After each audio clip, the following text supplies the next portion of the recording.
환한 생명의 빛이 오늘 저와 여러분 마음속에 주로 말미암아 환하게 비춰져서 그 생명의 힘으로 우리의 삶이 변화되는 행복한 시간 되시기 바랍니다. 예배를 시작을 하겠습니다.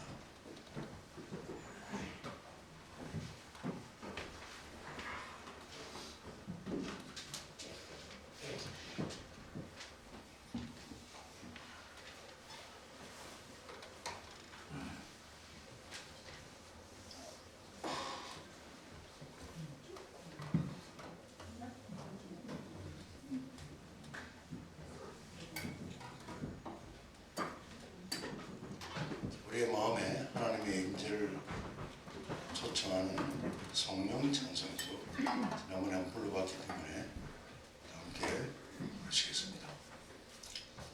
이 찬송 후에 기도를 아주 단순하게 간단하게 할 수 있는 제가 본을 하나 보여드리기 위해서 이 농장 관리하는 이성준 집사님이 이 찬송 후에 대표해서 기도하겠습니다. 같이 부르겠습니다. 전능왕 오셔서 주 이름 찬송케 하옵소서.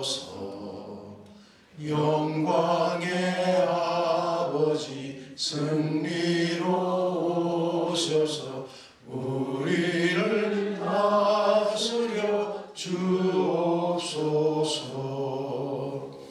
주 예수 오셔서 우리의 기도를 들으소서.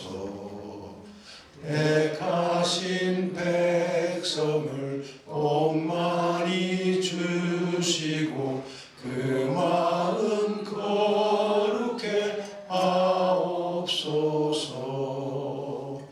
오해사 오셔서 내 맘의 큰 증거 주옵소서. 능하신 힘으로 다스려 주시고 우리를 떠나지 마옵소서.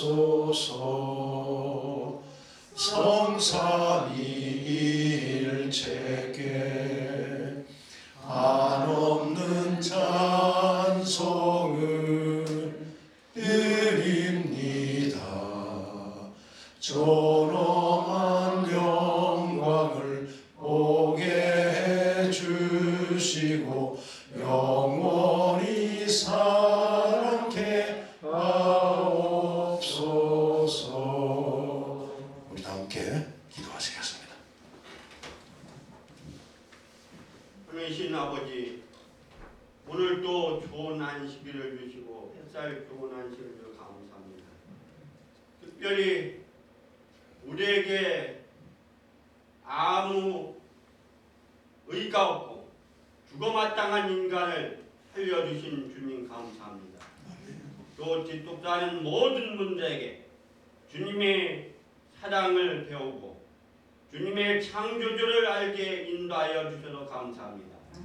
주님 봉사자 여러분 성령 주시며 주님의 사명 안에서 열심히 전진할 수 있는 권능과 건강을 허락하여 주시옵소서.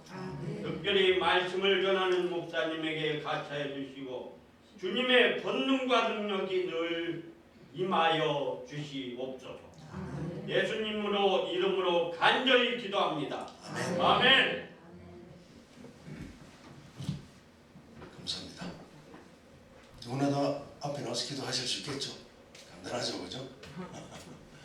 자, 이 시간은 준비하신 헌금을 드리는 시간을 갖도록 하겠습니다. 헌금하는 동안 우리 찬양 악보 보면서 조금 보겠습니다. 매일 매 순간을 살아갈 때 시련 속에 힘이 있다네. 우리 하나님 걱정 근심 하나도 없네.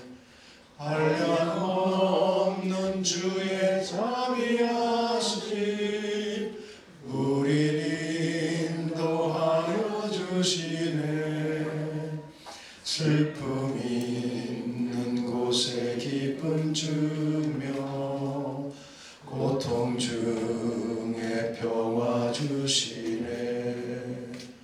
매일 주님 나의 곁에 계셔 순간마다 자비 베푸네. 나의 모든 염려 제하시고 새 힘 내게 허락하시네. 그의 보배로운 자녀들을 몸소 보호하여 주시며 끝날까지 함께 하실 것을 주님 친히 약속하셨네. 주님 내가 시련 당할 때에 주의 약속 믿게 하소서. 하나님의 말씀 의지하여 위롭게 하여 주소서. 주여 어려운 일 당할 때에 주의 귀한 손길 펴시사 하루하루 도와주옵소서. 천국 문에 이를 때까지. 기도하시겠습니다. 모든 만물에게 생명과 호흡을 친히 주시는 사랑의 아버지, 오늘 이 특별한 날에 우리의 몸과 마음, 우리가 당한 이러한 어려운 형편과 처지를 우리 주님 십자가 앞에서 속절없이 펼쳐놓습니다. 흘러내리는 십자가의 보배로운 피 권세가 죽어가고 썩어가는 우리의 생명을 대신하여 흘려져 사오니 이제 그 생명의 피로 인하여 소생하는 그러한 저희들이 되기를 원합니다. 믿음 없는 자에게 믿음을 주시고 소망 없는 자에게 소망을 크게 하여 주시고 하나님의 사랑의 근원 속에 새 힘을 얻는 귀한 시간 되게 하여 주시옵소서. 우리에게 주신 재물 가운데 보잘것없는 것이지만 우리의 마음을 담아 주님 앞에 드립니다. 주께서 이 재물에 크게 친히 축사하셔서 불쌍하고 공고한 자들을 위하여 적재적소에 널리 사용되게 하여 주시옵소서. 예수 그리스도의 이름으로 감사드리며 기도하옵나이다. 아멘. 좋은 안식일입니다.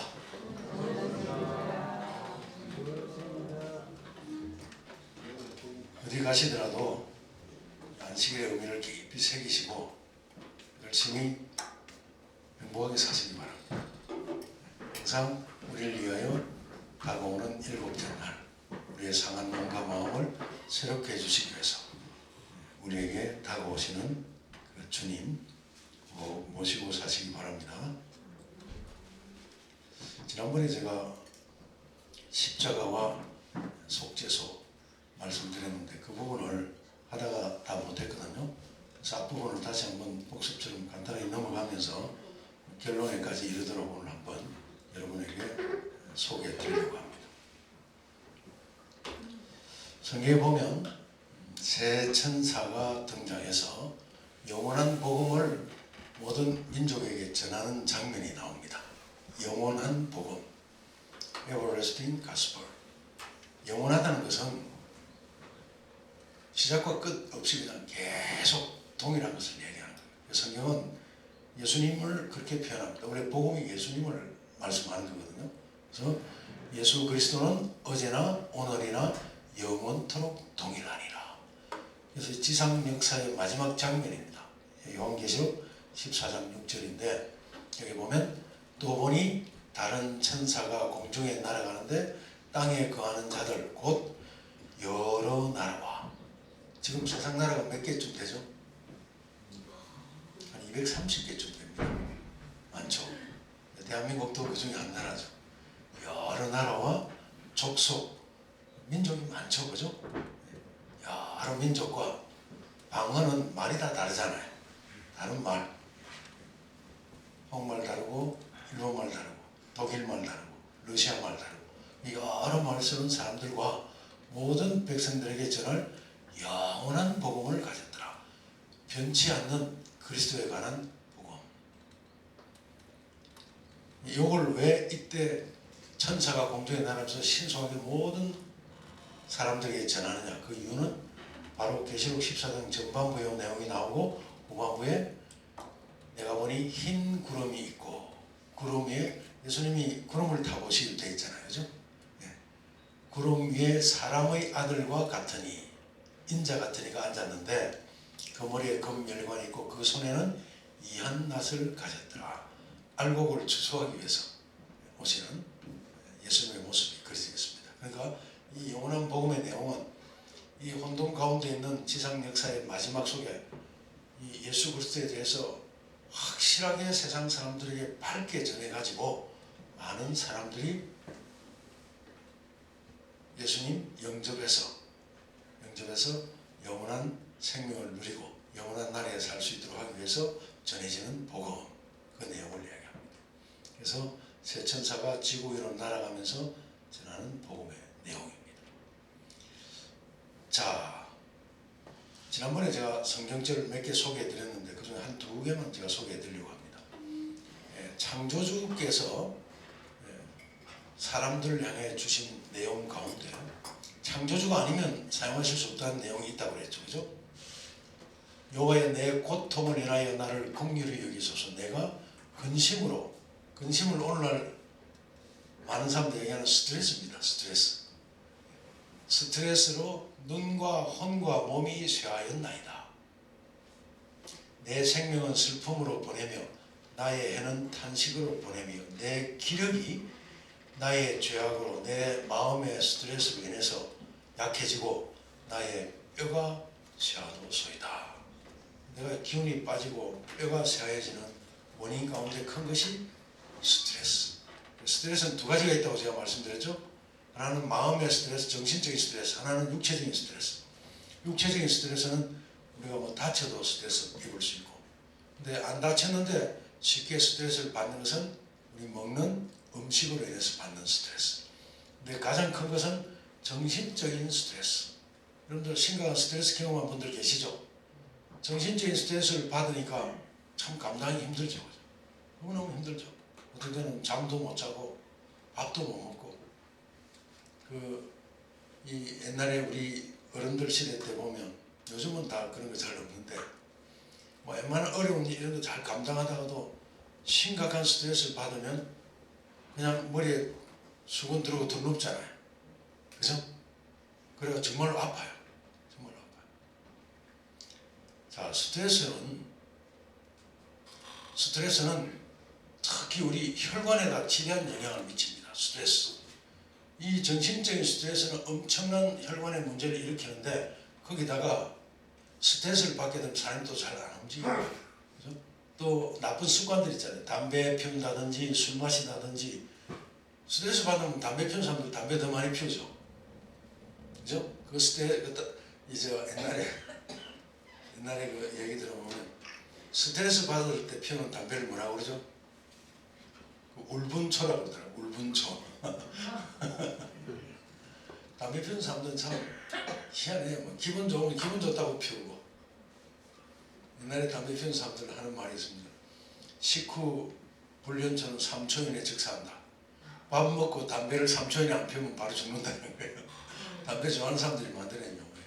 담배나 술, 나쁜 식습관 이런 것들이 또 혈관에 영향을 주는데, 지대한 영향을 주는 것은 스트레스다. 스트레스. 엄청난 정신적인 스트레스다. 스트레스가 많아지면 우리 혈관이 쫙 수축합니다. 정신적으로 스트레스를 받으면 우리가 긴장을 하거든요. 그 스트레스를 대항하려고 근육이 다 수축되고, 쉽게 이야기하면 이 교감신경이 확 활성화되는 거예요. 우리 몸에는 신경계가 두 개가 있거든요. 교감신경, 무교감신경. 교감신경은 뭐냐면 날이 추운데 따뜻한 데 있다가 갑자기 찬바람 확 부는데 나오면 추워 엄청 들죠. 그럼 교감신경이 활성화되고 우리 근육을 확 수축시키고 혈관도 확 수축시키고 이러는 거예요. 그죠? 근데 부교감신경은 그걸 이제 이완시켜서 릴렉스하게 만드는 거예요. 근데 과도한 스트레스 상황에 걸리면 계속 그 긴장 상태에 있게 되는 거예요. 그러면 우리 혈관이 수축하게 되고, 동시에 운동 부족과 나쁜 식습관, 흡연, 음주로 인해서 콜레스테롤과 노폐물이 혈관 안에 쌓이게 되면 혈액이 지나야 하는 혈관길이 자꾸 좁아진다. 그래서 혈압은 상승하게 되고, 특히 그를 지나가면서 이물질들 때문에 생기는 상처들, 이런 것 때문에 혈관이 빨리 노화가 된다. 혈관이 노화가 된다. 그래서 혈관벽이 손상이 되면 그 부분에 백혈구가 몰려갑니다. 상처를 입으니까 몰려가는데, 이어서 거기에 제가 늘 말씀드린 대로 나쁜 콜레스테롤이 가서 붙기 시작하고, 그 다음에 이 나쁜 칼슘이 어떤 거죠? 석회화된 칼슘, 또 이 인위적으로 만든 약으로 만들어서 섭취하는 칼슘, 그 안에 나쁜 고형 물질들과 그걸 만들기 위한 나쁜 재료들이 많이 있기 때문에 그런 것들이 가서 붙습니다. 그 다음에 당, 나쁜 당, 당이라고 다 똑같은 당이 아니죠, 그죠? 나쁜 당이 갖다 붙고, 그 다음에 중금속이 갖다 붙고, 세균, 바이러스, 또 세포 조각 등 각종 독성 물질들이 그곳에 달라붙는다. 그러니까 뭐 그쪽 세포가 완전히 엉망진창이 되겠죠, 그죠? 엉망진창이 되겠죠. 이게 정신적인 스트레스가 저는 심각한 현상입니다. 또 우리가 스트레스를 확 받으면 제일 먼저 손상되는 혈관벽이 어디 혈관벽이냐면요, 머리하고 위장입니다. 뇌하고 위장, 직결되어 있거든요. 스트레스를 엄청 받으면 뇌 혈관에 이 손상되는 부분이 엄청 많이 생겨서 위장 안에 염증이 생기고 뇌에 충격이 가해지니까 뇌 혈관 속에도 엄청난 문제가 일어나는 거예요. 그러니까 막 머리가 막 복잡해지고 막 스트레스 받으면 막 그냥 이가 막 터져나갈 듯이 그렇게 되는 거예요. 그리고 스트레스 받으면 여기 염증이 확 생기니까, 염증이 생기면 이상한 반응이 생겨요. 염증이 확 생기면 두 부류의 사람이 생깁니다. 이 염증이 생기고 밥을 못 먹는 사람이 생기고, 이게 스트레스 확 받아가 이게 위장벽에 염증이 생기면 어떤 사람은 그걸 배 고픈 것처럼 착각을 하는 거예요. 그래서 스트레스 많이 받으면 많이 먹는 사람 있죠. 막 먹어야 되는 사람 있죠. 어떤 사람은 스트레스 받으면 못 먹는 사람 있죠. 그다음에 이 벽에 혈관들이 손상을 입어서 세포가 손상을 입을 때 일어나는 두 가지 반응. 또 그다음 여기 이 뇌혈관이 막 손상을 입으니까 정신을 못 차리잖아요. 정신을 못 차리잖아요. 칼슘 패러독스라는 게 있는데, 이건 음식을 통한 칼슘 섭취가 부족하면 부족할수록 뼈에서 많은 칼슘이 추출되어 혈액 내 칼슘은 많아지는데, 이게 동맥경화, 심장병, 골다공증 등 부작용이 생기는, 이걸 칼슘 패러독스라고 합니다. 칼슘 양을 보충하기 위해서 칼슘이 뼈에서 오는 거예요. 우리 칼슘의 99%는 뼈에 있습니다. 골격의 뼈. 그 다음에 우리 인체 미네랄을 구성하는 칼슘 아주 양이 작았죠. 0. 얼마 있었죠. 그 외에 다 합쳐서 한 1% 되는 양이 혈액 속을 떠돌아다니고, 혈액 속. 근데 이걸 보충하기 위해서 칼슘이 뼈에서 추출이 됩니다. 이 중 일부분이 혈관에 흡수되는 과정에서 칼슘 혈관박에 붙어서 석회화가 일어나는 거예요. 석회화가. 특히 뇌혈관 세포의 괴사는 칼슘이 대량으로 그 세포 안으로 들어감으로 인한 칼슘 패러독스 현상이다. 뇌혈관이 망가져서 생기는 아주 이 초보적인 병이 뇌출혈, 뇌졸중 뭐 이런 거잖아요. 좀 더 나가면 뇌로 인해서 생기는 병이 요즘 많이 등장했죠. 뇌혈관의 손상, 파킨슨스 병, 그 다음에 뭐 우울증, 공황장애, 뭐 그 다음에 또 이 뇌하 수치에 생기는 질병들, 손에 생기는 병들, 뭐 이런 것들이 다 이 뇌혈관이 손상을 입어서 생기는 거예요. 뇌혈관이. 그 원인을 쓸데없는 과다한 칼슘, 또 죽은 칼슘들이 대량으로 들어가가지고 내 세포에 연결된 혈관을 망가뜨리고 내 세포를 망가뜨리는 원인 가운데 하나. 사람이 스트레스를 확 받으면 바짝 긴장해야 되기 때문에 대량의 칼슘을 필요하니까 뼈에서 칼슘을 뽑아가는 경우가 생기고, 그 다음에 죽은 칼슘을 계속 집어넣으니까 저런 문제가 생기고, 그런 일들이 일어난다고 과학자들이 밝혀낸 내용이에요. 스트레스를 받으면 혈관 내피세포의 표면이 거쳐져 세포 사이로 백혈구 콜레스테롤이 침투하기 쉽다. 염증이 생기거나 해로운 물질이 몸 안에 들어오면 우리 대식세포가 면역세포가 이를 인지하고 인터루킨 6를 방출해 백혈구를 활성화시키는데, 정상적인 경우에는 밤 12시부터 새벽 3시 사이에 이것이 생성이 됐다가 사라집니다. 그리고 4-4시간 있다가 콜티솔이 분비되는데, 한밤중에 인터루킨 6가 생성되는 이유는 낮에 생긴 염증을 잠자는 동안 치료하기 위한 것이다. 그래서 제가 불면증이 있어도 눈을 감고 불 끄고 편안한 마음으로 누워 있어야 됩니다 하는 이유가 그게 있는 거예요. 근데 이 인터루킨 6는 낮에는 거의 생성되지 않습니다. 근데 스트레스를 많이 받은 사람은 정상적인 시간에 나오는 게 아니고 새벽 5시부터 오전 9시 사이에 이게 나오고 양도 엄청 나오는 거예요. 정상적인 사람은 밤에 잠잘 때 요게 나와가지고 다 청소를 해주는데, 이게 스트레스를 엄청나게 받은 사람은 새벽 5시부터 9시 사이에 이게 생성이 되고 양도 어마어마하게 나오는 거예요. 근데 이때 이 나오는 인터루킨 6는 혈관에 염증을 많이 일으켜서 혈관을 망가뜨리는 원인으로 작용한다.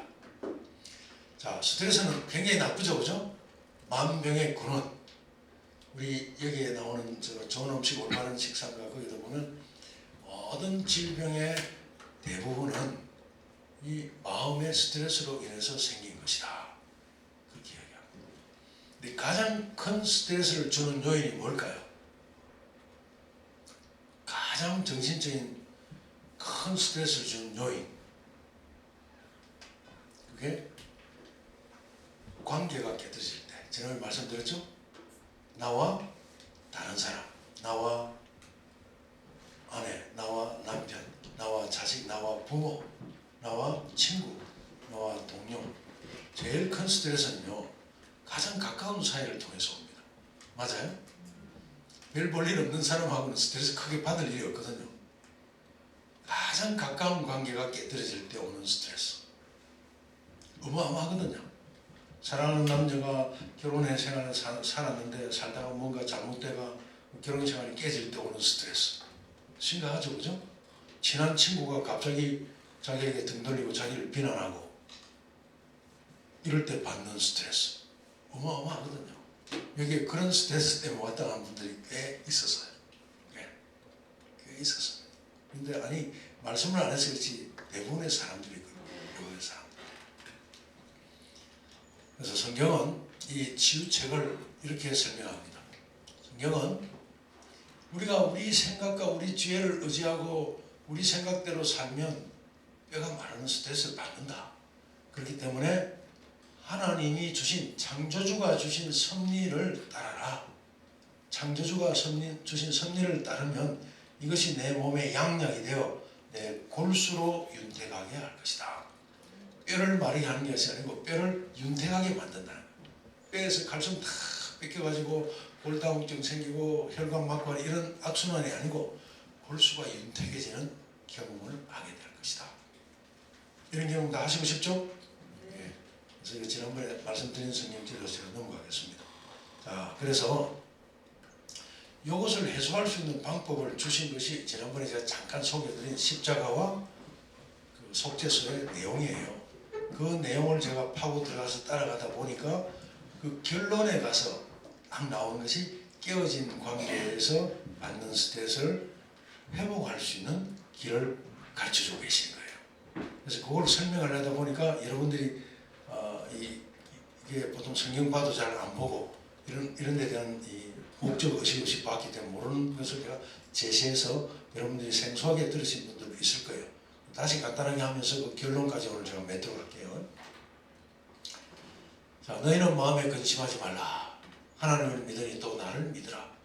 내 아버지 집에 거할 곳이 많도다. 그렇지 않으면 너희에게 일렀으리라. 내가 너희를 위하여 처소를 예비하러 가노니 가서 너희를 위하여 처소를 예비하면 내가 다시 와서 너희를 내게로 영접하여 나 있는 곳에 너희도 있게 하리라. 이게 예수님의 말씀이죠, 그죠?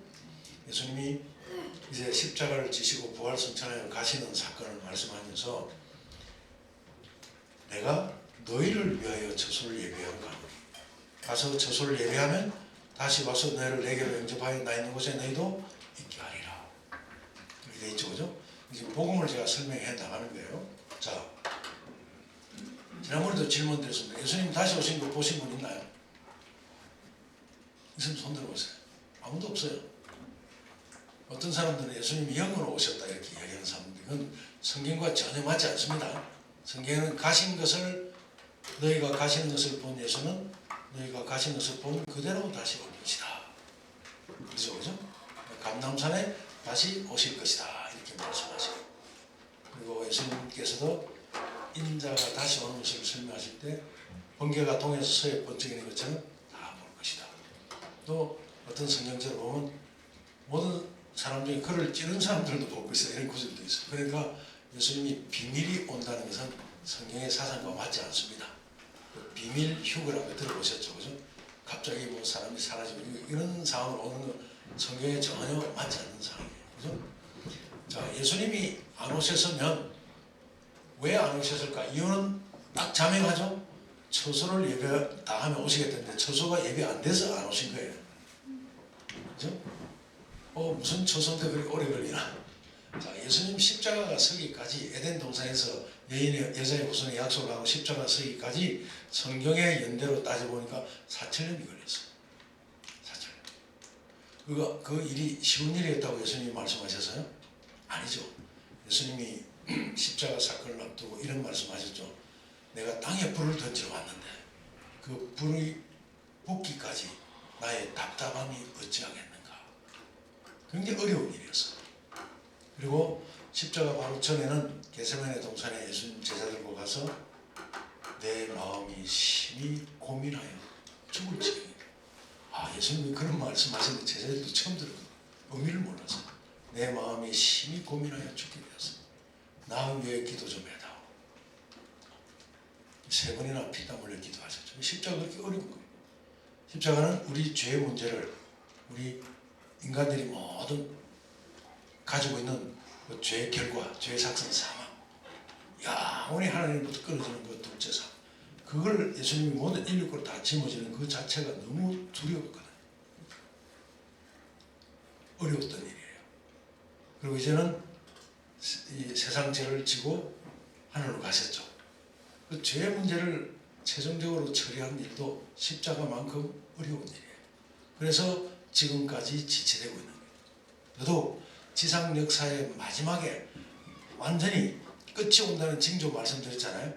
거짓에 속아가지고 이쪽에 서는 사람, 천국 복음을 통해서 아가페의 임재를 누리는 사람이 더 이상 왔다 갔다 하는 일 없이 딱 결정된 그 순간까지 오래 참고 기다리시는 거예요. 그 가운데 하나라도 더 노왕수 때처럼 하나라도 이쪽으로 건지시기 위해서 기다리시고, 그리고 죄 자체를 없애는 일 자체가 너무 어렵기 때문에 그래서 지체되는 거예요. 그래서 처소가 예비 안 됐죠, 그죠? 그리고 처소가 예비되면 다시 오셔서 데려가시겠다 약속하셨기 때문에 지금 이 예수님 말씀을 가지고 보면 하늘에 특수한 경우 말고 살아서 승천한 에녹이나 불병거를 타고 올라간 엘리야, 그리고 죽었다가 부활해서 예수님 앞에 나타난 존재가 좀 꽤 있어요. 예수님 십자가 사건 때 무덤 문이 열리고 잠자던 성도들이 많이 일어났죠, 그죠? 그리고 또 모세가 있고, 그런 특수한 부류의 사람들 외에는 아무도, 예수님 제자들도 아직 안 갔죠, 그죠? 처소를 예배하고 다시 와야 가는데 안 갔어요.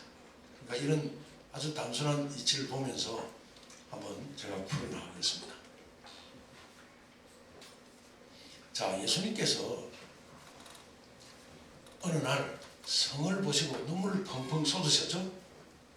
예수님이 정말 이 땅에 와 계시면서 예수님이 유대인의 이 족보 속에 와가지고 하나님이 세운, 하나님이 아프리카와 유럽과 아시아 대륙에 복음을 전파하기 위해서, 세상에 전파하기 위해서 딱 그 중앙에 팔레스틴 지역에 예루살렘 교회를 세우셨잖아요. 교회.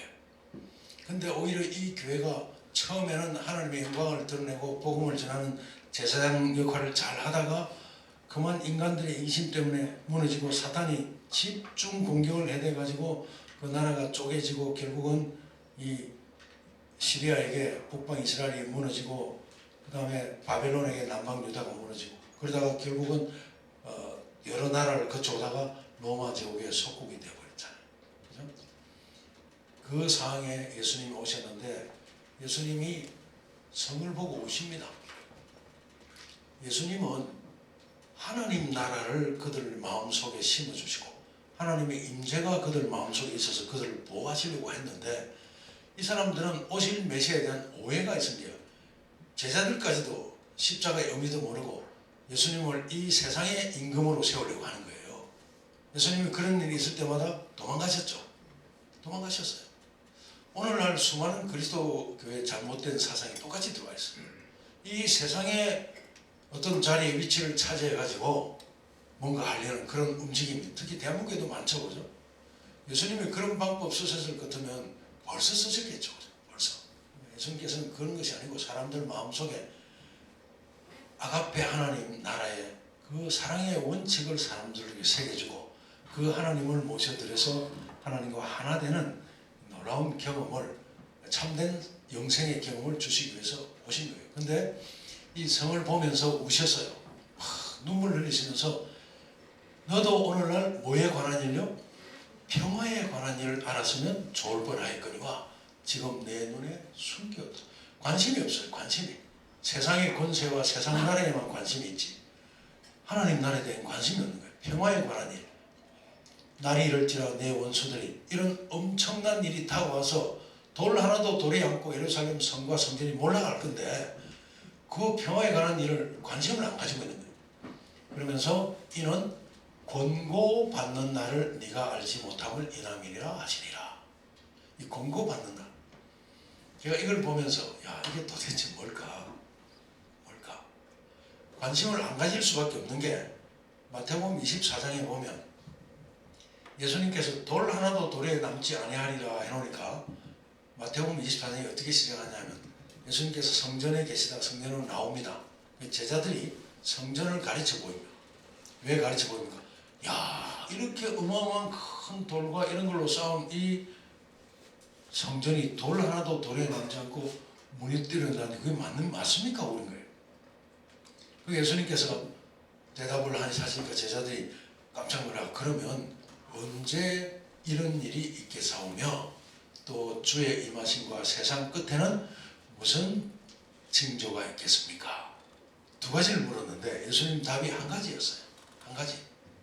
그러니까 예루살렘이 무너져서 돌에 돌 하나 남지 않는 것과 주의 임하심과 세상 끝에 일어나는 사건에 대한 징조를 한 가지로 대답해 주셨기 때문에 아 그러면 이걸 아는 게 참 중요하구나 하는 생각이 드는 거예요.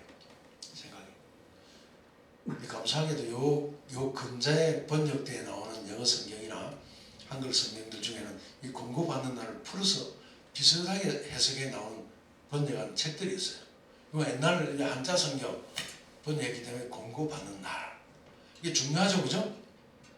이 권고받는 날이 도대체 뭘까? 참 궁금했거든요. 근데 어쨌든 예수님 이 말을 하신 다음에 바로 성전에 들어가셔서 장사하는, 이 장사는 일반 장사가 아니에요. 성전에서 하나님을 빙자해서 장사하는 사람들. 장사하는 자들을 내어 쫓으시며 저희에게 이르시되 기록된 바 내 집은 뭐하는 집? 기도하는 집. 다른 성경에는 내 아버지 집은 만민의 기도하는 집이 되어야 할 것인데 하나님 집은 기도하는 집. 이 무슨 기도일까? 이 기도가 평화에 관한 일과 권고받는 날과 연결된 기도예요. 기도. 내 집은 기도하는 집이 되리라 하였거늘 너희는 강도의 구례를 만들었도다. 강도의 구례를 만들었도다. 이 세상에서 세상의 권세가 이렇게 붙어가지고 거대한 뭔가를 이루어 나가려는 이런 생각들이 꽉 차 있었던 거예요. 꽉 차 있었던 거예요. 자, 이 공고반단이 뭘까 하고 제가 이제 찾아오다가 옛날에 제가 이걸 연구할 때는 영어 성경에도 뜻이 명확하게 안 됐어요. 요즘 나오는 성경은 좀 비슷하게 번역된 게 나옵니다. 제가 이제 원어 성경을 찾아보니까 공고받는이라는 뜻이 에피스코페예요. 에피스코페. 이게 조사한다는 뜻인데 뭐 하기 위해서 조사한 이게 제가 이걸 찾아본 사전이 어느 사전이냐면 저 미국에 있을 때는 보통 그 스트롱 콘코던스를 많이 봐요. 한국에도 있을 거예요. 한국에도 이 사전이 있을 텐데 이게 조사한다. 뭐 하기 위해서? 구하기 위해서 조사한다. 그 다음에 이거 날 보통 이날 저날 뭐 어떤 날 할 때는 원어가 히메라라는 원어를 써요. 여러분들 이건 듣고 넘어가도 됩니다. 히메라. 근데 요 날은 카이로스라는 단어를 썼어요. 카이로스. 카이로스의 뜻은 뭐냐면 범위가 있는 시간. 다시 말해서 제한된 시간. 시작과 끝이 있는 시간이에요. 요 시작과 끝이 있는 요 시간. 구원하기 위해서 조사하는 요 범위가 있는 시간에 대해서 알지 못했다. 그러니까 구원하기 위해서 조사하는데 그 시작된 그 끝의 시간이 끝나면 더 이상 구원하기 위해서 조사한 일이 없다는 거예요. 심판의 의미가 있는 게 심판. 근데 이 심판은 집행심판이 아니고 예를 들면 우리가 재판을 받을 때 변호사가 어쨌든 살리려고 막 하지만 어느 시점까지 딱 끝이 나면 더 이상 그 노력을 할 수 없을 때가 있잖아요. 그러면 거기서 이제 딱 형이 결정이 되면 집행심판 이거 해가지고 이제 교도소에 들어가는 집행심판이고, 그죠? 그 의미니까 이 조사 구원하기 위해서 조사하는 심판 시간 이것은 좋은 거예요, 나쁜 거예요? 굉장히 좋죠. 그래서 제가 예루살렘 보고 예수님이 탄식하는 구절 여기 있죠. 여기 마태복음 23장 37절입니다. 예루살렘아 예루살렘아 선지자들을 죽이고 내게 파송된 자들을 돌로 치는 자여. 하나님께서 선지자들을 왜 보내셨어요? 하나님 품으로 인도해서 살리시려고, 그죠? 하나님 제사장 나라를 삼으시려고. 그 다음에 내게 파송된 자들을 돌로 치는 자여. 암탉이 그 새끼를 날개 아래 모음같이 내가 내 자녀를 모으려 한 일이 몇 번이냐. 요게 조사심판에 해당한 거예요. 암탉이 날개 아래 자녀를 모으려 한 것처럼 모아가지고 살리고 보호하고 그렇게 하기 위해서 모으려 한 일이 한 번이 아니고 몇 번이냐. 그런데 그 끝이 있는 거예요. 끝이. 그러나 너희가 원치 아니하였도다. 보라 날이 이럴지라. 이렇게 시작이 되는 거예요. 이 조사심판은 하나라도 살리기 위해서 하나님 품 안에 안으시기 위해서 하는데 그 끝이 있다는 거예요. 그 시작과 끝이 있는 거예요. 또 구약 때도 예루살렘이 한번 멸망했죠. 이 두 개다. 이건 신약 때 예루살렘 멸망을 앞두고 예수님이 눈물 흘리면서 하신 내용이고, 이거는 구약에 솔로몬 성전이 파괴됐을 때 사건을 앞두고 그 열조의 하나님 여호와께서 그 백성과 그 거하시던 곳을 아끼사, 지난번에 한 말씀 드렸죠. 아끼사. 하나님은 이미 쫓겨나셨거든요. 그럼에도 아끼사 부지런히 그 사자들을 그 백성에게 보내어 이르셨으나 그 백성이 하나님의 사자를 비웃고 말씀을 멸시하며 선지자를 욕하여 여호와의 진노. 그러니까 그 끝이 있어요. 하나님께서는 부지런히 보내서 돌이키려 했어요. 하나님 품에 안으시려고. 근데 끝날이 딱 오니까 하나님도 이제는 어찌할 수 없는 타임이 있는 거예요. 이게 공고받는 날을 알지 못합니다. 내가 너희를 살리기 위해서, 너희를 참 구원하기 위해서 이렇게 하나 살피고 조사하는 그 시간을 너희들이 알지 못해서, 그 시간이 끝이 있다는 것을 알지 못해서 너희가 그런 것이다. 이거는 역사적으로 하나님께서 하신 말씀이고, 근데 우리 개인에게 적용은 어떻게 될까요? 하나님 우리 한 사람 한 사람 사랑하셔서 살리시려고 끊임없이 여러 경로를 통해서, 우리 양심을 통해서, 또 저 같은 이런 설교자의 말씀을 통해 가지고 계속 또 성경을 통해서 이렇게 계속 주어주는데 우리에게도 시간이 제한이 되어 있죠. 언제까지죠? 숨이 딱 멎어버리고 내가 정지돼 버리면 더 이상 생각을 못 하잖아요. 우리에게도 주어진 시간은 있다는 거예요. 그죠? 우리에게도 공급하는 날이 있어요. 개인에게도. 이거는 역사적으로 세우신 하나님의 교회에 대한 거지만 우리 개인에게도 조사 심판의 기간이 다 적용이 되고 있는 거예요. 뭐 하기 위해서? 우리 죽는 날까지 하나님께서 우리 살리시려고. 절대 포기 안 해서 살리고 하는데 누가 포기해버리는 거예요? 여기 보세요. 너희가 원치 아니하였다. 우리가 끝까지 원치 않고 딱 하고 그 시간 끝이 오면 끝나는 거예요. 이것도 마찬가지예요. 부지런히 보내서 했지만 그들이 멸시하고 받아들이지 않으니까 하나님도 그 끝이 딱 오면 하나님도 이제 더 하실 방법이 없는 거예요. 그러니까 생명이 있는 날 동안 하나님이 여러분들을 해롭게 하시려고 여러분들을 종 만들려고 하는 게 아니잖아요. 그죠? 여러분 살리시려고 참된 생명의 가치를 부여해 주시기 위해서 십자가를 이루신 그분의 큰 사랑의 권세를 여러분들에게 주셔서 산 생명 되시기 위해서 역사하시는 거예요. 자, 그래서 지난번에 제가 이거 보여드렸죠. 그죠? 이거. 십자가 세상 죄를 지고 가는 하나님의 어린 양. 죄를 완벽하게 맡아가지고 완벽하게 옮겨갈 수 있는 분이 예수님밖에 없다. 그래서 제가 예수 그리스도의 십자가가 여러분들을 스트레스 가운데 주게 하는 그 근원적인 죄를 갖다 버릴 수 있는 유일한 쓰레기, 죄의 쓰레기 하치장이다. 여러분들은 좀 강하게 기억하라고 그렇게 설명드렸죠. 그죠? 완벽하게. 근데 제가 더 놀라운 것은 조금 이따 나오지만 그 결론적인 부분을 하나 더 설명드릴게요. 우리가 우리를 막 그 힘들게 하고 우리 생명을 깎아먹는 그걸 느끼게 할 때 갖다 버리면 예수님이 받아가시죠. 완전하게 받아가시는데 그냥 받아가시는 것이 아니고 값을 지불하세요. 제가 어릴 때 경상남도 진주에 산 적이 있었는데 아주 시골이었어요. 부산도 그 당시에는 아주 시골이었고 서울도 그랬고. 근데 그때는 요즘과 같은 농사 지을 때 비료나 이런 게 아주 귀한 시절이었어요. 그래서 그때 한국 사람들이 농작물 할 때 비료로 쓴 것 뭔지 아시죠? 인분. 사람 똥을 갖다 썼잖아요. 여기 나이 드신 분들 다 기억하시죠? 그런데 그것도 귀해가지고 돈 주고 사가지고 왔었어요. 요즘은 돈을 줘야 정화조 청소해 주잖아요. 그때는 그걸 사러 다녔다니까요. 그거 혹시 모르세요? 사러 다녔어요. 돈 주고 자기들이 와서 퍼가지고 지고 갔다니까요. 예수님의 십자가가 그 일을 하시는 거예요. 이런 얘기 처음 듣죠? 우리 더러운 걸 갖다가 십자가에 갖다 버릴 수 있는 유일한 장소거든요. 유일한 장소. 세상 죄를 지고 가는 하나님. 얼마나 더럽습니까, 제가? 얼마나 추합니까? 사람을 썩어서 죽게 만드는 건데 그걸 갖다 버리는 곳이 여기. 그걸 수고해서 지고 가시는 분이 예수님. 근데 대가를 주고 가시는 거예요. 우리는 공짜로 갖다 버릴 뿐만 아니라 그 주는 대가도 받는 거예요. 자, 여러분들 알기 쉽게 설명해 드릴게요. 지금 여러분들이 여기 와서 전년치 교육센터 가서 뭐 하고 계세요 지금? 디톡스라는 말이 해독이라는 뜻이에요.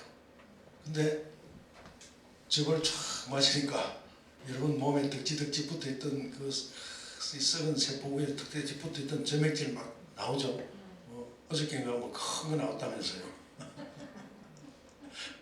나오죠, 그죠? 나오면 그 상처가 이제 드러나잖아요. 드러나죠. 그러면 그 즙 속에 담겨 있는 이 천연의 귀한 영양들이 거기 가서 쫙 새로운 세포가 생성할 수 있도록 만드는 거예요. 그게 천연치유의 원리거든요. 영적인 디톡스도 똑같아요. 우리 더러운 죄를 깨닫게 하실 때마다 그걸 십자가에 갖다 버리면 예수님이 받아가시면서 우리 더러운 그 죄에 대한 이런 더러운 것들이 우리 내 세포 속에 기록되어 있다고 이제 갖다 버리잖아요.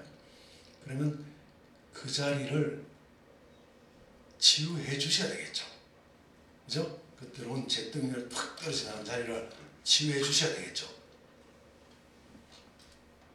그때 아가페로 치유가 일어나는 거예요. 내가 행동하고 내가 노력해서 바꾸는 게 아니고 나는 내 들어온 죄를 갖다 버렸을 때 그걸 가져가면서 그게 떨어져 나간 부분에 예수 그리스도의 아가페의 치유가 일어납니다. 그때 우리의 들어온 마음이 바뀌는 거예요. 우리는 그동안 성화돼야 된다니까 내가 성화되려고 노력을 하다 보니까 성화가 안 되니까 성화된 채 하면서 살아왔거든요. 근데 갖다 버리고 예수님이 치유가 탁 일어나면 그때 성품이 바뀌는 거예요. 성품. 그리스도인 성품이 바뀌는 거예요. 그게 누구 힘으로 되는 거예요? 내 힘이 아니고 그리스도께서 하시는 거예요. 그리스도께서. 근데 내가 해야 되는 걸로 착각해가지고 그러니까 제가 말씀드렸잖아요. 교회만 가면 갑자기 착한 사람 되고 거룩한 사람 되고 나오면 딴 사람 되고 그렇게 사는 삶이 얼마나 힘들까요? 되게 힘든 삶. 그 스트레스 엄청 주는 삶이에요. 속죄일에는 더 큰 의미가 있습니다. 속죄일에는. 제가 그걸 지금 설명을 해드리는 거예요. 세상 죄를 지고 가는 하나님의 어린 양이구나. 세상 죄를 지고 가야 되니까 뭐 옛날에 그 인분사로 다니는 사람들이 큰 소리로 동네 골목 다니면서 팔으라고 외치고 다녀요. 예수님 지금 외치고 계시잖아요. 예수께서 갈릴리에 오셔서 하나님의 복음을 전파해 가라사대 때가 찼고 이스라엘 나라에 주어진 조사심판의 때가 다 차갔다 간다는 말이에요. 하나님 나라가 가까웠으니 회개가 뭐예요? 죄를 갖다가 십자가에 갖다 버리는 거잖아요. 회개하고 인분 팔라고 다니는 사람처럼 나한테 죄 팔아라고 지금 외치시는 거예요. 예수님께서. 그게 복음이에요. 복음. 회개하고 복음을 믿으라 하시더라. 아주 간단하죠. 그죠? 제가 이 설명하면서 이렇게 비유해서 설명하는 게 이해가 가시죠? 예. 예수님이 지금 야, 너 죄 나한테 팔아라고 지금 호소하고 다니시는 거예요. 호소하고. 앉아가지고 예수님이 높은 데 앉아가지고 와가지고 우리가 비나이다. 그래. 너 온다고 이게 아니고 예수님이 동네방네 다니시면서 나한테 죄 팔아라 하고 외치고 호소하고 다니시는 거예요.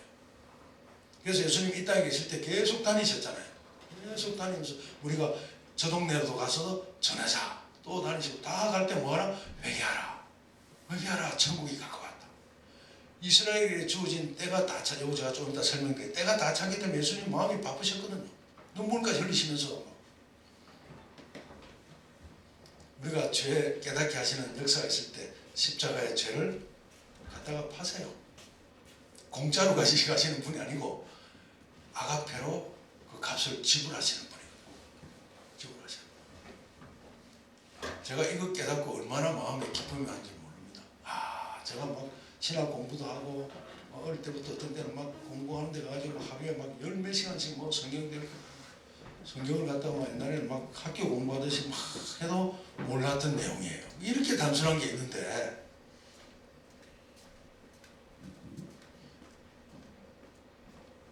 이걸 딱 깨닫는 순간에 제 마음에 막 그냥 거기다가 이 속죄일에 대한 경험을 제가 몰랐거든요. 그래서 이때는 십자가를 앞두고 보라 세상 죄를 지고 가는 하나님의 어린 양이로다. 십자가를 이루시고 하나님께서 하늘 성소로 들어가서 신분이 바뀌었죠. 대제사장으로 바뀌었죠. 우리의 믿는 도리의 사도시며 대제사장이신 예수를 깊이 생각하라. 이 마지막 영원한 복음의 내용을 제가 성경에서 아까 말씀드렸는데 하나님을 이 두려워하면서 무서워하려는 게 아닙니다. 경외하라. 이 번역을 희한하게 해놨어. 경외하라. 무서워하려고 두려워 떠는 게 아니고 경외하라. 그에게 영광을 돌리라. 이는 그의 심판하실 시간이 이르렀다. 이 심판도 집행 심판이 아니에요. 이 때가 찼다는 거 똑같아요. 마지막 지상 역사에서 쉽게 말해서 공고의 날의 때가 가까웠다. 가까웠으니까 영광을 돌리라. 영광을 돌리는 게 뭘까? 제가 찾아보다가 똑같은 내용이더라고요. 똑같은 내용. 자, 이스라엘에게 주어진 이 때가 찼다. 많은 사람들은 2000년 전에 때가 찼다. 하나님 나라가 가까웠댔는데 지금 2000년 지나고 나서 아무 문제가 없지 않느냐. 여러분 서기 2000년 다가올 때 1999년 때 온 세상이 다 비상이 걸렸어요. 그때 또 덩달아 무슨 사건까지 있었죠? Y2K 들어보셨나요? 컴퓨터 대란이 온다. 컴퓨터가 2000년이라는 시간 인식 못한다. Y2K가 오면 뭐 비행기도 가다 떨어지고 저저쩌고 뭐 언론들이 다 난리가 났었어요. 온 세상이. 거기다가 서기 2000년이라는 그 그리스도인의 막연한 그 성서적인 바탕도 없는 그것 때문에 난리가 나고 막 종말이 온다 그러고 Y2K 사건 겹쳐가지고 제가 미국에 있을 때인데 저 코스트코 같은 데 가면 뭐 비상 뭐 식품 이렇게 담아서 팔고 어떤 사람들은요 미국의 어떤 사람들은 저 아틀란타주에 있는 어떤 사람은 땅에 토굴을 파가지고 음식을 갖다가 그 당시로 뭐 5만 불이면 그 당시에 5천만 원치 음식을 취했어요. 그뿐만 아니고 온 세계가 다 막연하게 뭔가 막 이상한 게 올 것처럼 그렇게 생각했거든. 저는 그때 성경의 예언을 알고 있었기 때문에 사람들에게 절대 그런 일 안 생긴다. 성경에 그런 거 하나도 없다.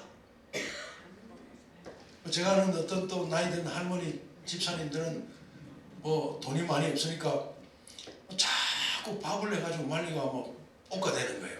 요즘 말하는 거 볶음국식 만든다고. 제가 말렸거든요. 왜 그런 쓸데없는 짓 하니까 나중에 어떻게 처리하려고 그러냐니까 그래도 모른다고 해야 된다. 제가 설교 단상에서 사람들 대상으로 얘기했죠. 아무들 뭐 Y2K 같은 거 절대 걱정 그런 일 안 생긴다. 2000년에 뭐가 뭐 세상에 종말이 안 온다. 외쳤거든요. 2000년 1월 1일이 됐는데 무슨 일이 났나요? 아무 일도 안 났거든요. 아무 일도 안 났어. 이제 그 할머니 집사님들이 이제 어느 날 저한테서 자기들이 이제 다른 데 이사를 간대요. 아무 일도 아니라고 해서 이사를 가는데 이 볶음 곡식이 많은 데가 어떡할까요? 하는 거예요. 가져가기도 힘들고. 제가 성경을 가르치는 그 해양대학 나와서 큰 유소선 선장했던 사람이었어요. 이 사람은 아주 깨돌인데 제가 이제 성경을 가르치다 보면 이 집사님들이 이렇게 해서 이 볶음 곡식을 많이 만들어서 처치 곤란이라는 거 어떡하냐 하니까 이분이 엎드리면 자기 달래요. 자기. 그 많은 걸 갖다 줬어요. 그러니까 다음에 갔더니 그걸 가지고 다 강정을 만들어가지고 오더라고요. 그러니까 너무 맥락이 많습니다. 이 거짓된 종말론들을 가지고 사람들을 이렇게 현혹시키는 사람이 많아요. 제가 알래스카 있을 때도 겨울에 어떤 집에 신방을 갔는데 눈이 와서 하얀 철인데 눈에 막 흙이 많은 거예요. 흙이.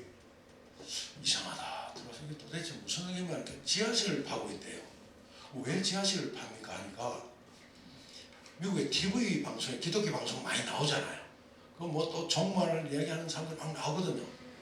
그래서 지금 식량을 저장하려고 제가 웃으면서 종말이 온다고 치자. 그러면 그 식량을 저장해 놓으면 그런 거 없는 사람들이 나중에 당신 집에 그거 있는 거 알면 폭도들이 와가지고 당신 목숨까지 죽일 거 아니냐. 쓸데없는 짓 하지 마라. 예수님이 그런 거 하라고 안 했다. 그 정도 아무도 안 해도 필요 없다고 했는데 왜 그런 쓸데없는 짓을 하느냐. 성경을 바르게 모르면 거짓 복음에 속기가 십상입니다. 거짓 복음에 속기 십상입니다. 자, 그래서 제가 이 부분을 조금 풀어가는데 요 때는 이 마지막에 그 때가 아니고 이스라엘에게 주어진 때예요. 이스라엘에게 권고받는 때. 예수님이 눈물 흘리셨잖아요. 그죠? 눈물 흘리시면서 너희가 평화에 관한 일을 모르고 권고받는 날 몰라서 너희가 졸제당하게 돼서 아파하시면서 우시는 거잖아요. 가서 안타까우셔가지고. 이스라엘에게 주어진 때가 찼다는데 어떤 사람들은 2000년 전에도 이렇게 했는데 뭐 아무 일 없었지 않느냐. 이렇게 이제 모르는 소치에서 나온 얘기예요. 그죠? 자, 이 때라는 것이 있는데 여기에 보면 이거 제가 설명드릴 시간이 없어서 그냥 대충 하고 넘어갈게요. 여러분들이 다음에 성경 보실 때 한번 보십시오. 2300주야까지니 그때 성소가 정결하게 함을 입으리라. 성소가 정결하게 되는 것이 속죄일이라고 그랬죠. 성소에 그 죄가 전가된 피가 가서 다 기록이 돼서 더럽혀져 있는데 그 성소를 이제 휘장을 새 걸로 바꾸는 일을 한 날이 속죄일. 죄의 기록이 완전히 사라지는 거죠. 성소 정결하게 되는 날에 대한 예언이 있었는데 다니엘이 이 예언을 듣고 해석을 못하고 그냥 어려운 가운데 세월이 지나가 버려요.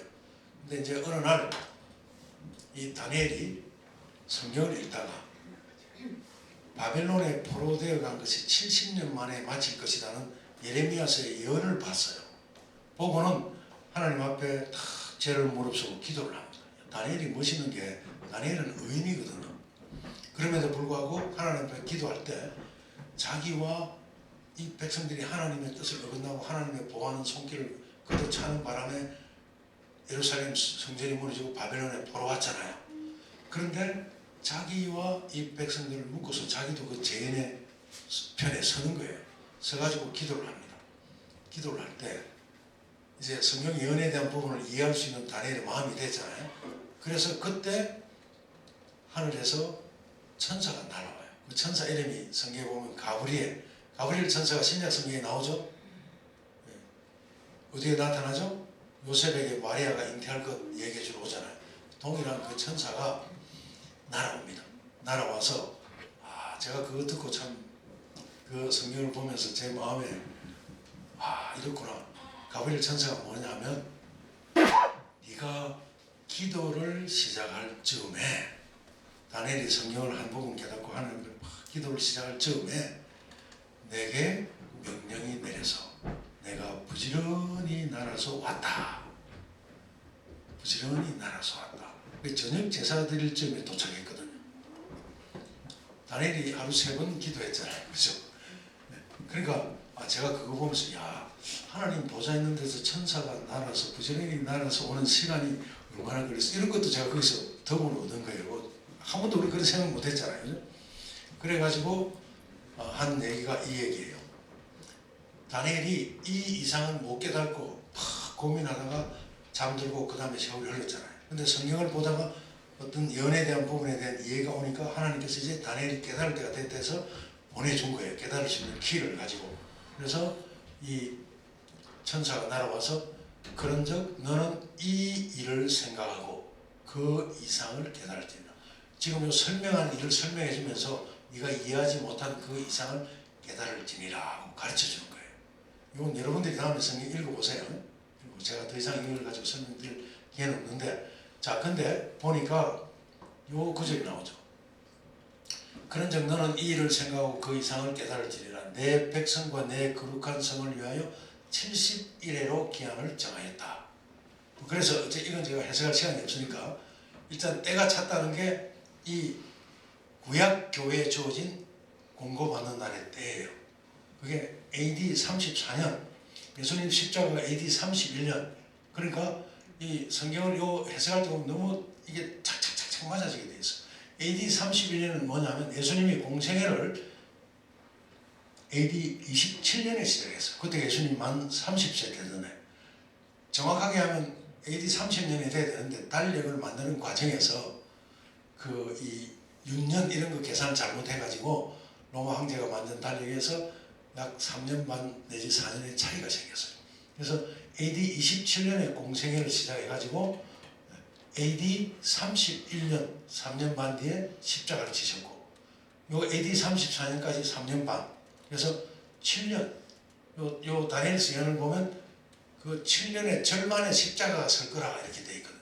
정확하게 십자가죠. AD 34년에 이 때가 차니까 때가 차기 직전 그 시즌에 예수님이 오셔서 십자가를 세우신 거예요. 십자가. 요거는 이제 요 정도로 하고 넘어가고, 자, 지난번에 설명을 드렸죠. 예수님 십자가는 세상 죄를 지우기 위해서 나에게 죄를 다하고 회개하고 때가 찼으니까 나한테 죄를 떠넘기라. 그래서 예수님의 십자가입니다. 그죠? 십자가.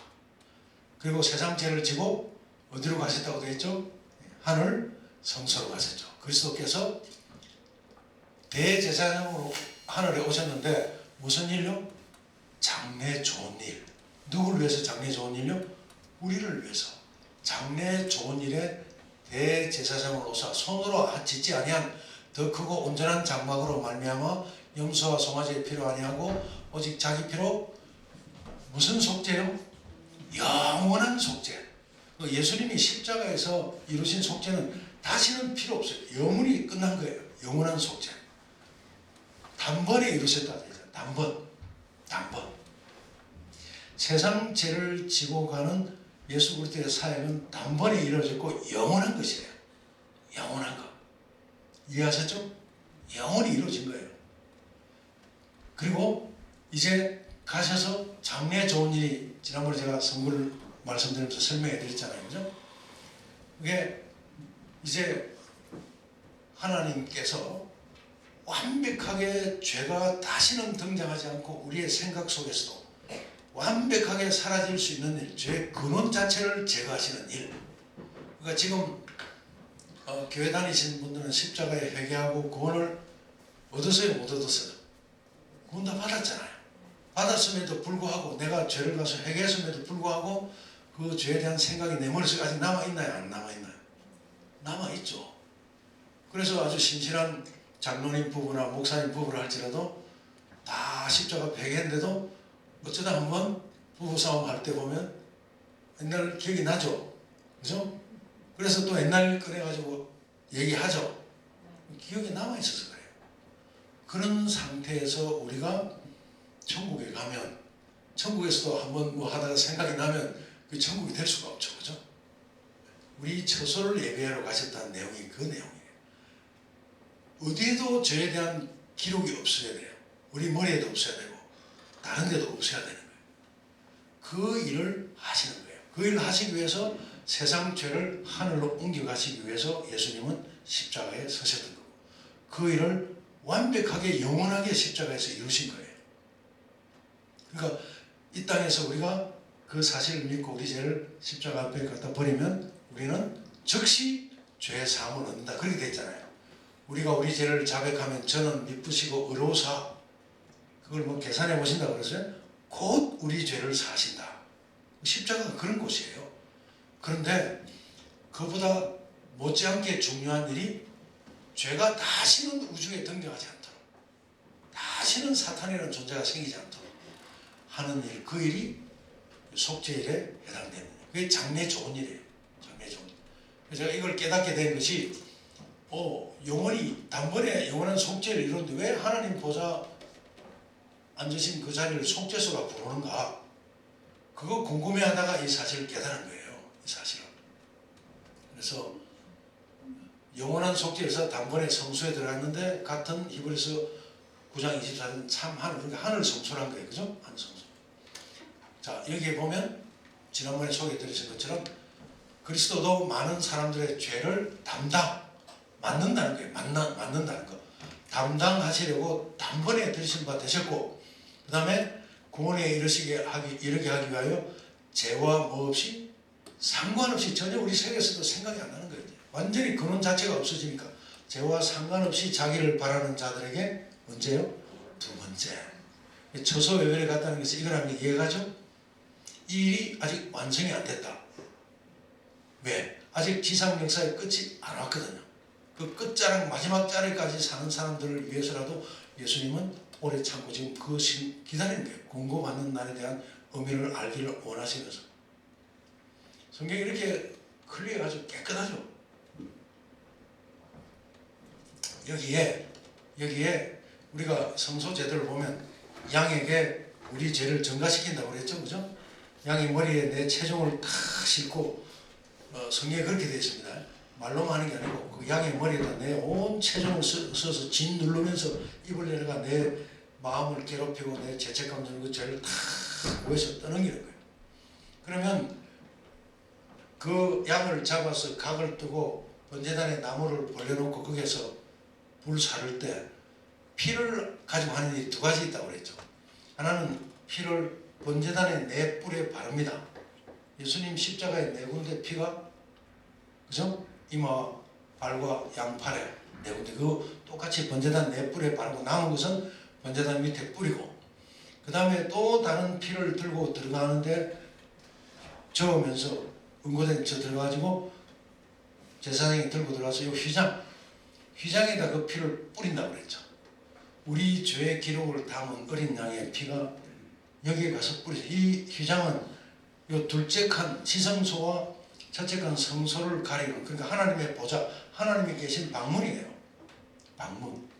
여기다 뿌리는 거예요. 여기다가 뿌리고. 그러면 이게 얼마나 더럽겠습니까? 얼마나 더러워질까요? 근데 1년에 한 번, 이 지상 성소 제도에서는 1년에 한 번 요것을 새 걸로 바꾸는 일을 하는데, 그걸 대제사장이 했어요. 대제사장이 했는데 그 일이 굉장히 어려운 일이라고 그랬죠. 하루에 4번 옷을 갈아입고 4번 들락날락하다가 마지막에 최종 때는 향을 피우고, 인간 제사장이니까, 대제사장이니까 향을 자꾸 피우고 들어갔어요. 근데 이 인간이기 때문에 혹시 자기의 죄를 감추거나 혹시 잘못하거나 이런 사람이 있을 수 있기 때문에 죽임을 당할 수 있었기 때문에, 제가 구약 역사를 다 연구를 해보니까 이 방울이 달려있잖아요. 제사장 복장에 딸랑딸랑.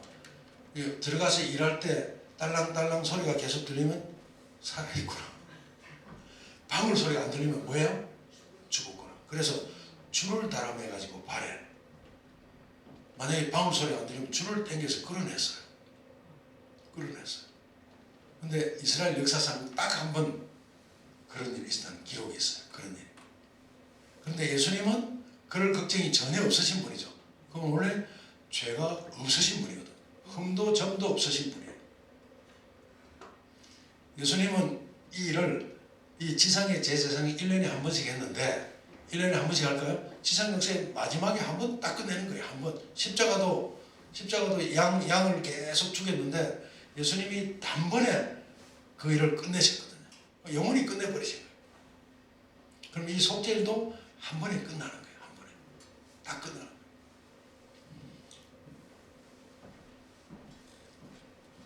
이런 성경이 있는데 왜 이걸 우리가 안 보고 살았을까? 왜 안 보고 살았을까? 그리고 지난번에 말씀드렸잖아요. 마지막에는 피를 가지고 들어가가지고 이 피를 휘장 안으로 들어가가지고 이 피를 속죄소, 언약궤 혹은 증거궤, 법궤라는 뚜껑 이름이 두 가지가 있다고 그랬죠. 시은좌, 은혜가 베풀어지는 것. 또 하나는 속죄소. 요 위에 그룹 천사가 있는데 그 사이에 하나님의 영광이 거하는 곳이거든요. 이걸 들고 들어가서 거기 요 바닥과 위를 향해서 피를 7번을 뿌렸어요. 7번. 그럼 그 피벼락을 누가 만다고 그랬죠? 하나님이 피벼락을 맞잖아요. 그 피가, 자, 우리가 십자가에서 우리 죄를 전가하면 예수님이 가슴으로 다 안으셔가지고 예수님 속으로 들어가가지고 하늘로 옮겨가잖아요. 그 기록이 이제 여기 있는데, 요 기록 자체를 없애는 일을 하기 위해서는 마지막에 피를 가지고 들어가서 여기 7번을 뿌리면 그게 누구의 가슴 속으로 들어가죠? 아버지 하나님의 가슴 속으로 쏙 들어가는 거예요. 다시 나올까요? 안 나올까요? 안 나오죠. 안 나오죠. 이게 복음이에요. 복음. 근데 우리는 그냥 십자가에서 다 끝났다, 우리는 뭐 구원받았다 하면서도 여전히 지지고 볶고 하면서 여전히 막 기억 속에 있는 거 가지고 그 부대끼면서 살아가잖아요. 그죠? 그 일을 지금 예수님이 하고 계신 거예요. 예수님이 완벽하게 없애기 위해서 죄가 다시는 등장 안 해야 돼요. 다시는 저게 끝나고 나면 나중에 이 마지막에 천국에 모습에는 선악을 알게 한 나무가 없어요. 다 하나님의 사랑을 하니까. 이제는 우리가 다 하나님은 사랑이시다고 다 하니까 하나님과 하나 돼서 사는, 그게 그 예배하고 계신 거예요. 지금 예수님께서. 그래서 지금 우리가 할 일은 뭡니까? 우리 죄를 깨닫게 하시는 성령의 역사가 있을 때, 성령이 오시는 부에서 하는 일 중에 가장 큰 일이 죄에 대해서, 의에 대해서 세상을 깨닫게 하실 것이다. 느낄 때마다 우리 생명이 닿을 때까지는 항상 죄에 난무하는 세상을 살아가니까 죄된 그것들이 끊임없이 우리 속에 숨어있던 것들이 나타나요. 여러분들 지금 관장하니까 전혀 몰랐던 것들이 이상한 데서 막 나타나잖아요. 그죠? 똑같은 거예요. 그럴 때마다 주님, 나에게 이런 부분이 있었군요. 그러면서 십자가에 갖다 버리는 거예요. 그러면 일단은 아가페로 그 치유를 해주시고, 그 가져가신 죄 없애는 일은 누가 하시는 거예요?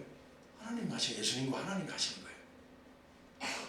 자, 그래서 제가 야, 그러면 이 구약시대 때의 백성들은 속죄일이라는 것을 어떻게 성수했을까 하는 제가 한번 살펴봤어요. 살펴봤는데 이 책 가운데 이런 내용이 나오더라고요. 여러 가지 책들이 있습니다. 속죄일, 유대인들 쓴 책들 보면 뭐 많아요. 미드라시도 있고 뭐도 있고 뭐 이 절기를 어떻게 하는 게 나오는데 거기 보니까 이런 내용이 나와요. 속죄일이 용키풀, 이게 유대력으로 정월달이에요. 정월달. 이걸 좀 하려고 했는데 좀 빨리 맞춰야 된다고 해서 좀 박줄여야 되겠는데 굉장히 중요한 건데, 속죄일, 로시 아샤냐가 유대력으로 7월달, 음력이기 때문에 양력으로는 1월에서 10일에 해당돼요. 여러분들 지금 제가 해드리는 공부는 얘기 아니면 듣기 힘들 거예요. 근데 제가 조금 해보도록 할게요. 제가 이거 연구하려고 미국에 있을 때 유대인들 사는 회당도 많이 찾아다니고 서점도 찾아다니고, 제가 형편이 돼서 예루살렘까지 쫓아갔을 거예요.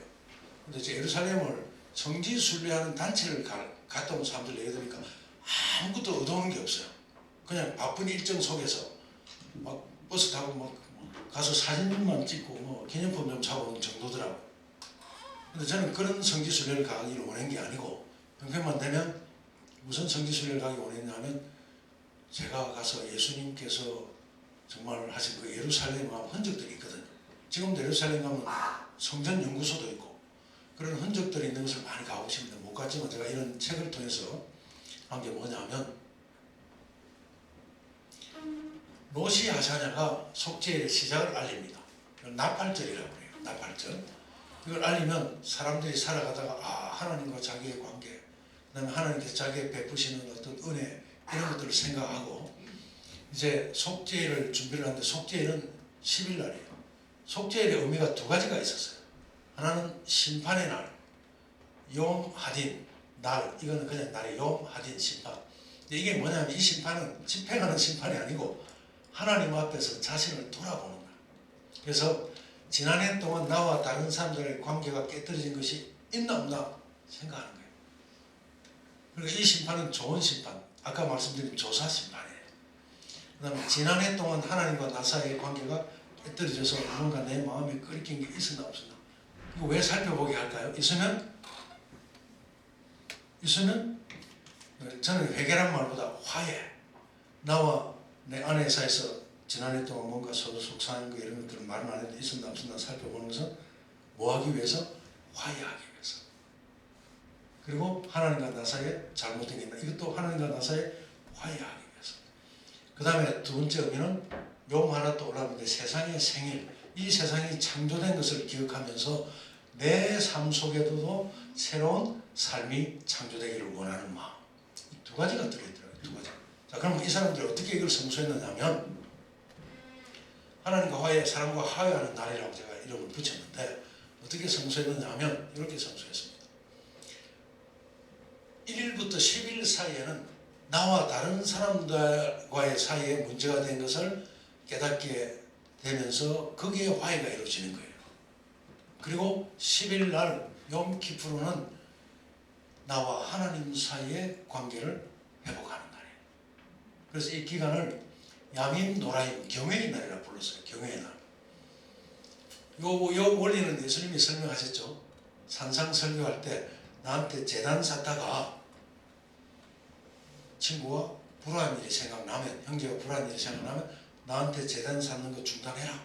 가서 먼저 형제와 화해한 다음에 나한테 와서 제단 사도 충분하다. 나는 그거 괜찮다. 이렇게 말씀하잖아요. 똑같은 원리예요.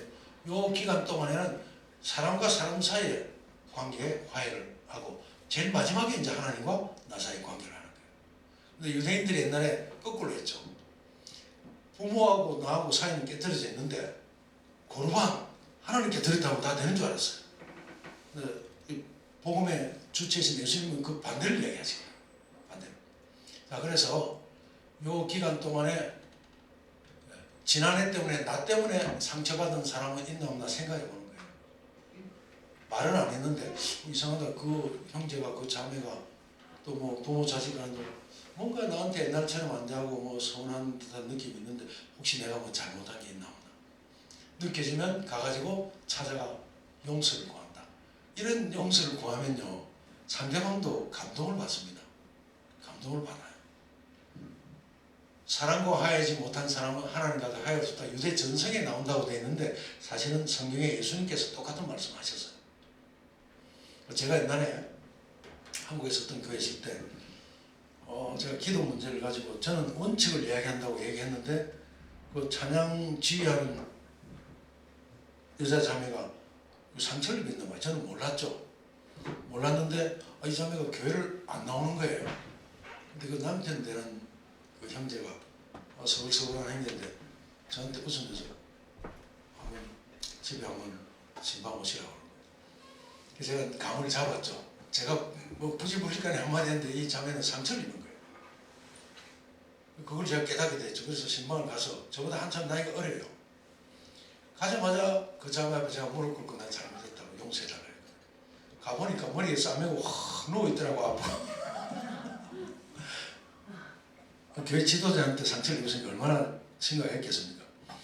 그래서 제가 무릎 꿇고 하니까 눈물을 흘리면서 일어나가지고 화해가 일어났어요. 지금도 되게 친한데 지금 중국에 선교사로 가가지고 오랜 세월 중국에 선교사 하고 있는데 그냥 친여동생과 오빠보다 더 가까워요. 제가 만약에 그렇게 안 했으면 나는 그런 거 모르다 내가 뭐 잘못했는데 바른 말 했지 이러고 넌 지나갔으면 평생 원수관계가 됐을 거예요. 그죠? 상처 입고 갈 거예요. 이게 화해라는 게 얼마나 아름다운 거예요. 그죠? 부부가 싸워가지고 뭐 남편 꼴도 보기 싫은데 남편이 와가지고 내가 참 미안하다, 내가 잘못해서 속상해 용서해다. 이래서 화해가 일어나면 좋은 거에 나쁜 거예요. 이게 좋은 거잖아요. 그죠? 이 속죄일이 이렇게 아름다운 겁니다. 그죠? 속죄일이 되기 전까지 하나님과 사람과 화해하지 못한 사람은 속죄일 해결가 불가능하다. 그 다음에 다른 사람이 찾아와 용서를 빌면 받아준다. 남을 용서하지 못하는 자가 어떻게 남에게 용서받을 수 있겠는가? 그러한 자는 하나님 용서도 기도할 수 없다. 한국 사람들은 3번 좋아하죠. 3번. 근데 유대인들은 7번. 베드로가 누가 나한테 잘못하면 7번 용서하면 되죠. 예수님이 뭐라고 대답했죠? 7번씩 70번이라도 용서해라. 아까 이스라엘 백성들이 주어진 기간이 70일에 1회는 하루가 7일이 한 1회잖아요. 한 1회. 70일에 70 곱하기 7, 77이 49. 그게 이제 연해석할 때 1년 운치가 490년이에요. 하나님이 이스라엘 백성들을 위해서 490년의 그 기간을 두시고 오래 참으신 거예요. 오래 참으신 거예요. 그러니까 하나님의 용서는 무한한데 누가 우리에게 잘못한 용서면 무조건 용서해줘야 돼요. 무조건. 이유 따지지 말고 용서, 화해. 화해 뭐 따지고 화해했다 하면서 또 따지고 또 따지고 또 햇말 또 하고 하면 하다가 또 싸우더라고 보니까. 그건 화해가 아니에요. 잘못한 사람은 상대방이 잘못해서 내 때문에 상처받은 사람이 있으면 내가 잘했는데 네가 잘못 이런 거 따지지 말고 무조건 가서 용서를 비는 거예요. 제가 그 자매한테 가서 무조건 용서를 빌었거든요. 마찬가지로 남이 와서 용서를 빌면 무조건 용서해줘. 예수님이 이 말씀 하셨죠? 같이 읽어보겠습니다. 시작.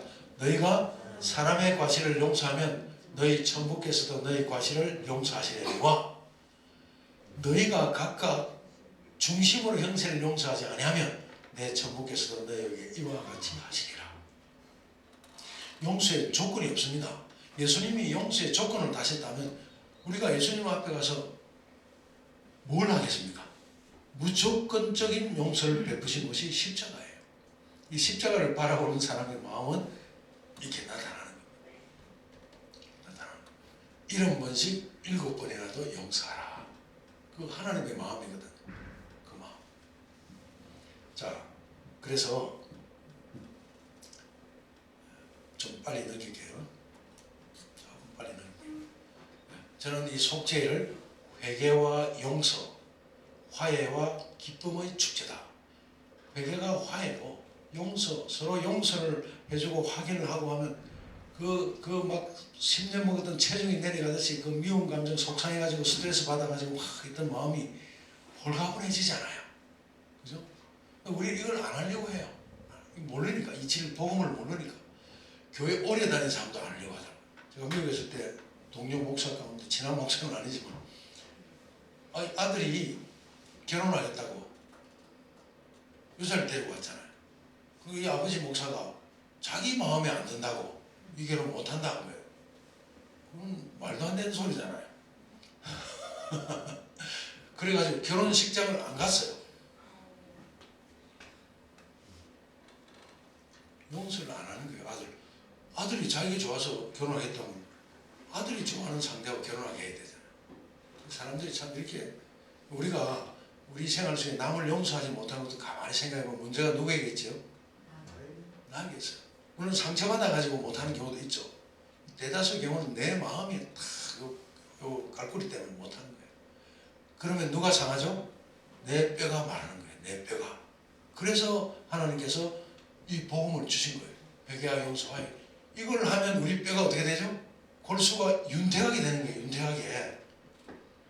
스트레스에 깨진 관계죠. 자, 마지막으로 우리 복음 있잖아요. 복음. 영원한 복음의 내용을 제가 살펴봤죠. 하나님을 두려워하면 그에게 영광을 돌리라 했거든요. 이게 뭘까? 우리 교회 가면 영광을 돌린다는 얘기 많이 쓰잖아요. 근데 여기서 이 마지막에 복음, 영원한 복음에 영광을 돌리라는데 어떻게 하면 영광을 돌리는 거예요? 어떻게? 예? 그래서 제가 이걸 살펴보니까 이 성경에 나와요. 어떻게 나오냐면 같은 성경 계시록 16장 9절에 보면 또 회개하여 영광을 주께 돌리지 아니하더라. 뭐 하는 것이 영광 돌리는 것이다? 회개하는 것. 구약 성경에도 네가 하나님 여호와께 영광을 돌려 그 앞에 자복하라. 자복하고 회개하는 것이 영광 돌리는 거예요. 이거 길 잃은 양 비유 그죠? 죄인 하나가 회개하면 회개할 것이 없는 의인 9으로 일하여야 하는 기쁨보다 더 큰 기쁨이 하늘에 있다. 이게 영광 돌리는 거예요. 자, 그래서 여기 보면 염하딘 심판의 날. 이 심판은 살리시기 위해서 하는 심판이죠. 사람과 화해하고 하나님과 화해하는 이것이 하나님께 영광이 되는 것이다. 그 다음에 심판하실 시간이 이르렀다는 것이 염하딘이죠. 그 다음에 하늘과 땅과 바다와 물들의 근원을 만드신 이를 경배하라. 이게 안식일입니다. 이 안식일을 경배하라는 것은 하나님을 경배하라는 것은 뭐냐면 안식일의 주인이 사람을 위하여 일하시는 의미를 우리가 바로 알라는 거예요. 내가 가가지고 하나님을 높이기 위해서 그 날을 거룩하기 위해서 하나님 앞에 가서 예배 드리는 것이 아니고 이 날은 예수님이 말씀하셨잖아요. 그죠?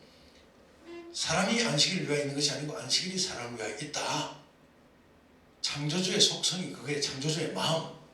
그러니까 안식일이 하나님을 이걸 내 날이라 하시잖아요. 나 여호와의 안식일. 예수님도 안식일이 우리를 위하여 있지 우리가 안식일을 위하여 있는 것이 아니다. 그러니까 창조주 하나님은 우리 사람을 위해서 다 생명과 호흡을 주시고 망가진 사람도 살리시는 분이 하나님이라는 것을 알라는 거예요. 알라는 거. 근데 우리가 예를 들어서 제가 속한 교회 안식일 교회 우리가 구원 받았기 때문에 기념하여 안식일을 지킵니다. 맞아요? 틀려요? 꽃표. 창조의 기념일이기 때문에 우리가 지킵니다. 꽃표. 또 예를 들어서 예수님이 일요일날 부활하셨기 때문에 우리는 그날을 기념하여 지킵니다. 맞아요? 틀려요? 꽃표. 많은 사람들이 다 꽃표예요. 다 꽃표. 또 어떤 큰 교단은 우리가 교회의 권위로 안식일을 토요일에서 일요일로 바꿨다. 그래서 우리는 주일을 성수한다. 꽃표. 예수님 말씀과는 다 틀린 거예요. 다. 예수님은 이 날이 내가 너희를 위하여 일하는 하나님을 이미 너희를 왜 알게 하기 위해서 내 날을 너희에게 주었다. 그래서 사람이 안식일을 위하여 있는 것이 아니고 안식일이 사람을 위하여 있다. 이걸 더 극적으로 바꾸면 사람이 하나님을 위하여 있는 것이 아니고 하나님이 사람을 위하여 일하시는 분이다. 그래서 하늘과 바다와 물들의 근원을 만드신 이를 만나라. 그러니까 이게 아까 제가 이 속죄일 드린 것 중에 있죠? 욤 하라트 올람 창조주에 따른 창조주를 바르게 알고 그분과의 만남을 가지는 것이 바른 예배다. 이렇게 지금 하는 거예요. 그죠? 그리고 이게 속죄일의 내용과 똑같죠? 조사심판의 내용과 똑같죠? 마지막 부분. 자, 그러면 우리가 뭐 좀 생략하고요. 자, 우리가 이것도 생략하겠습니다. 우리가 그러면 회개를 어떻게 할 것인가? 이게 이제 결론이에요. 회개를 어떻게 할 것인가? 회개하라 천국이 가까운, 회개와 천국은 딱 불가분이거든요. 필수. 예수님이 말씀하신 회개는 어떻게 할 것인가? 회개는 지난번에 말씀드렸지만 예수 그리스도의 십자가를 통해서 하나님에 대한 그 알미 일어나지 않으면 절대 회개할 수 없습니다. 뉘우치거나 반성은 할 수 있어요. 뉘우치거나 반성은 할 수 있어요. 그러나 참된 회개는 인간이 가지지 못한 하나님의 그 무한한 사랑을 증거한 십자가에 대한 바른 이해가 올 때 비로소 회개라는 것이 일어납니다. 이거 뭐 어떻게 설명하면 좋으냐면 부모의 해초리가 무서워서 효자가 되는 거 아니에요. 옛날에 몰락해 가는 이 양반 가문에 조선시대 때 아버지는 양반인데 죽고 홀어머니와 홀 아들이 사는데 이 양반이랍시고 맨날 한량 노릇하러 다니는 아들, 그 어머니는 그 아들 뒷바라지 하려고 양반인데도 싹바느질하고 그 뭐 집은 다 찌그러져 가는데 맨날 주색 잡기나 다니고 이 아들이 엄마가 잔소리 한다고 바뀌어요? 안 바뀌죠. 친구들 좋다고 내 가서 주색 잡기나 다니는데 어느 날 청겨울날 술이 있거나 해가지고 돌아와가지고 그 너덜너덜한 문 열고 쫙 들어가서 이제 가는데 갑자기 저쪽에 불빛이 어른거리는 거예요. 술이 확 깼죠. 도둑인가 보다. 도둑 맞을 것도 없는 집인데. 그래가지고 막 긴장해가지고 살살 가서 보니까 옆에 장독대에 그 엄동선 안에 그 홀 어머니가 장독대에 정한수는 천지신명한테 빌 때 촛불 켜고 거기서 막 빌고 있는데 누굴 위해서 빌고 있었어요? 개망나니 같은 자기 잘 되게 해달라고 확 빌고 그 어머니 보고 술이 확 깨면서 그 어머니의 사랑을 처음으로 자기가 발견했거든. 그래서 걔가 천선에서 효자가 됐다는 그런 얘기도 있잖아요. 똑같은 원리예요. 십자가가 뭔지 이야기 시작하면서 그 사랑이 이제 느껴지니까 마음에 자기의 죄가 느껴지잖아요. 그 사랑을 내가 이렇게 등지고 저렇게 몹쓸게 내가 살아왔구나. 그때 일어나는 것을 회개라고 합니다. 회개. 제가 그 팔복할 때 설명드렸잖아요. 엄마에 대해서 그걸 느끼고 나니까 막 엄마 앞에서 잘못하고 엄마의 사랑에 감동돼서 막 하다 보니까 마음이 그냥 온유해졌다 그랬죠. 그러니까 그 경험이 자꾸 그리운 거예요. 그래서 자꾸 갈급하잖아요. 그죠? 줄이고 목말라 하잖아요. 그러니까 회개라는 것은 한번 경험하면 회개가 점점 깊어질 수밖에 없는 거예요. 점점 그 사랑 앞에서 깊어질 수밖에 없는 거예요. 그러면서 자기는 높아졌던 자기는 자꾸 작아지고 예수 그리스도의 십자가를 주신 하나님의 그 마음, 사랑의 마음이 아가페가 자꾸 밀려 들어오는 거예요. 그래서 회개의 깊은 경험 속에 들어가면 나중에는 급기야 자기 마음 속에 예수 그리스도의 십자가가 가장 가득 차는 거예요. 그래서 제가 이 성경에 보니까 시온산에 마지막 때 시온산에 어린 양과 함께 선 14만 4천. 어린 양이 누구예요? 세상 죄를 지고 가는 하나님의 예수님이잖아요. 어린 양과 함께 14만 4천이 있었는데 그들의 이마, 그들의 마음, 그들의 뇌 속에 아버지의 이름과 어린 양의 이름이 새겨져 있더라. 아버지가 누군지, 어린 양, 예수님이 누군지 확실히 깨달은 마음이 새겨져 있는 거예요. 그게 예수님이 말씀하신 영생은 유일하신 참 하나님과 그의 보내신 자 예수 그리스도를 아는 것입니다. 아는 경험이에요. 그 경험이 마음속에 가득 찬 경험. 그게 회개의 경험이에요. 이게 경험. 자, 그런데 아까 제가 말씀드린 걸 성경에서 제가 얻은 거예요. 이게 뭐냐면 내가 내게 말하노니 저의 많은 죄가 사해졌도다. 이는 저의 사랑함이 많음이라. 사함을 받은 일이 적은 자는 적게 사랑하느니라. 이게 예수님께서 막달라 마리아를 두고 하신 말씀이에요. 옥합 하나를 들고 나와서 깨뜨렸을 때 그 바리새인 중에 유일하게 예수님 만나서 문둥병 고침받은 시몬이 막 얘기를 하는 거예요. 속으로. 아, 저가 선지자였다면 자기에게 저 지금 하는 사람이 누군지 알았을 것이다. 그럴 때 예수님이 하신 말씀이에요. 너는 내가 들어올 때 발닦을 물도 안 주고 하면서 뭐 이렇게 하시면서 하신 말씀.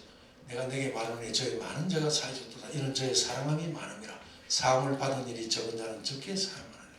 이게 무슨 말씀일까? 이 말씀을 하신 다음에 예수님께서 뭐라고 하셨냐면 이 여자의 행한 일을, 이 여자의 사건을 복음이 전해지는 곳마다 같이 전하라. 그래서 제가 지금 복음을 설명하면서 막달라 마리아의 그 행한 일을 같이 전하는데 그 얘기만 하는 게 아니고 요 얘기를 사람들이 알아듣게 설명하는 내용이에요. 무슨 얘기인지 아시겠죠? 제가 지금 그 예수님 명령을 따라서 막달라 마리아 얘기를 하는데 그걸 그렇게 했다 이 얘기를 하는 게 아니고 요게 무슨 의미인가 지금 그걸 지금 말하는 거예요. 예수님께서 아까 말씀드렸잖아요. 우리가 들어온 죄를 십자가 앞에 갖다 버리면 이는 죄에서 이게 아가페 마리아가 가졌던 사랑이 아니고 인간이 가질 수 없는 아가페가 이 막달라 마리아는 엄청난 죄악에 빠져들었잖아요. 7 귀신까지 들렸으니까 그 마리아가 죄를 갖다 버릴 때 예수님이 가져가면서 예수님의 아가페의 치유가 일어났기 때문에 막달라 마리아 속에 아가페의 사랑이 드러나서 그런 일을 할 수 있었던 거예요. 이해하셨죠? 그러니까 아까 제가 설명한 거 우리 죄를 갖다 드리면 예수님 절대 공짜로 안 가져가신다. 떨어져 나간 그 부분에 아가페의 치유를 해주신다. 그때 그리스도인의 성품이 누구를 닮는 거예요? 예수님을 닮아가는 거예요. 그러니까 내 힘으로 하는 게 아니에요. 이걸 내 믿음으로 한다고 하면서도 자꾸 너 해야 돼, 네가 이렇게 해야 돼, 저렇게 해야 돼 가르치는 것은 굉장히 모순투성이에요. 우리가 높이 쳐들어 보여줘야 될 건 뭐예요? 예수 그리스도의 십자가. 그 십자가가 무슨 의미인가? 현저하게 이 세상의 십자가를 높이 쳐드는 것이 영원한 복음이에요. 영원한 복음. 자, 그 다음에 이 부분만 또 설명할게요. 그럼 회개를 구체적으로 어떻게 하는가? 회개는 우리 죄를 갖다 버리는 거잖아요. 십자가에. 갖다 버리는데 내가 다시 들고 오면 돼요? 안 돼요? 안 들고 오기 위해서는 회개는 이렇게 한다고 성경은 이야기합니다. 성경에 회개의 달인이 있죠. 다윗이죠. 자, 회개는 어떻게 하냐면 토해야 돼.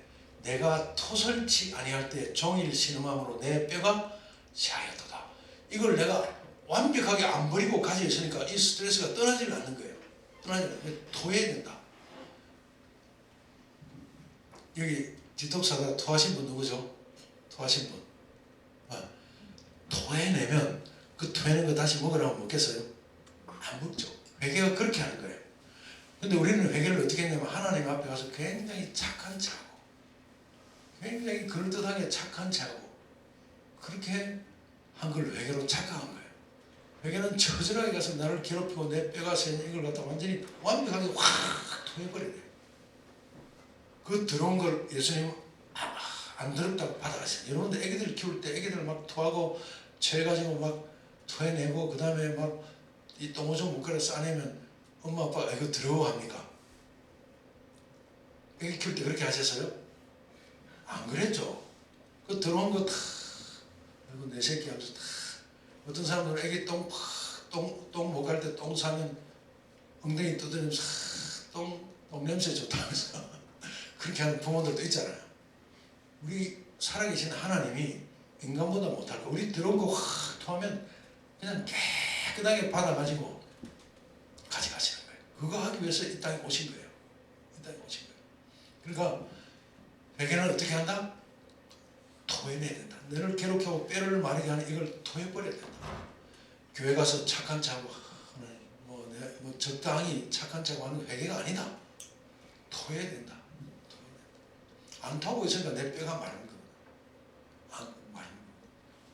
그래서 이 토하는 것은 내가 내 허물을 자복하라고 주께 내 죄를 낱낱이 아니고 죄악을 다 토하니까 바로 치유가 일어나는 거예요. 바로 이 좋은 걸 왜 안 하고 살았는지 몰라요. 느낄 때마다 바로 토해버려야 돼요. 바로 토하면 바로 치유가 일어나는 거예요. 바로. 회개를 앞으로는 즐기시기 바랍니다. 즐긴다는 표현이 좀 뭐한지 모르지만 죄를 깨닫게 할 때 바로 토해버리세요.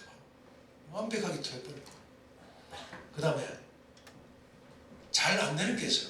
내가 당해가 상대가 용서가 안 되는 거야. 내가 참 잘 대해줬는데 나에게 악하게 대하고 나를 갖다 막 공격하고 다른 사람들한테 오히려 거꾸로 이야기할 때 이게 억울하니까 원통한 이거는 정말 해결하기 힘든 문제예요. 그런데 이런 마음이 생길수록 더더욱이 그 앞에 토해야 돼. 토해. 내가 소리내어 여호와께 부르짖으며 소리내어 여호와께 간구하는도다. 내가 내 원통함을 그 앞에 토하며 내 우환을 그 앞에 진술서 쓴다는 것은 자세하게 쓰는 거잖아요. 내 억울한 마음을 다 털어놔야 돼. 억울한 거 당해본 경험 있죠? 억울한 경험 당한 사람 그거 풀기 정말 어려워요. 여기 그렇게 왔다 간 사람 있었어요. 친동생처럼 잘 대해주고 서로 언니 동생하고 지냈는데 이 사람이 부자도 아닌데 어렵게 매덕을 모아놨는데 그거 빌려드려서 그거 청계보다 더 가까우니까 빌려줬거든. 빌려줬는데 나중에 뭐 돈은 갚기는 너무 막 악하게 해대고 뭐 나쁜 사람을 자기를 몰아가고 하니까 그것 때문에 이 여자가 병드는 거예요. 소병이 들어가. 밥도 못 먹고. 여기 와서 해결하고 갔다니까요. 그런 사람들 제가 많이 본 거예요. 그건 더더욱 토해내야 돼요. 이거는 목사나 장로나 검사나 할지라도 미워하는 사람 있죠? 내가 교회 가서는 찬송도 부르고 거룩한 자는데 그 인간만 보면 뒤통수도 쳐다보기 싫고 밥맛 떨어지는 사람 있죠? 원통하게 내가 당해서 용서가 안 되는 거예요. 하나님이 아시거든. 이거 갖고 있으면 너 뼈 말라서 죽는다. 토해내기를 원하시는 거예요. 자, 자신의 허물을 하는 것은 죄를 이 다윗이 시편 51편은 다윗이 흉악한 죄를 저지른 다음에 그 죄를 감추고 살았거든요. 감추고 살아. 이게 무슨 죄냐면 부하 장군의 청신한 부하 장군의 그 와이프를 전쟁에 나간 사이에 옛날 같으면 자기가 앞장서서 전쟁에 나갈 텐데 이제는 뭐 잘 이뤄놓고 하니까 뒷짐지고 옥상에 올라가 보는데 웬 아리따운 여인이 발가벗고 모여가는 걸 보고 불러오라는 거예요. 불러왔는데 그 부하 장군의 부인이었어요. 그만 옥심이 생겨서 그 부인과 불륜의 관계에 빠져버리잖아요.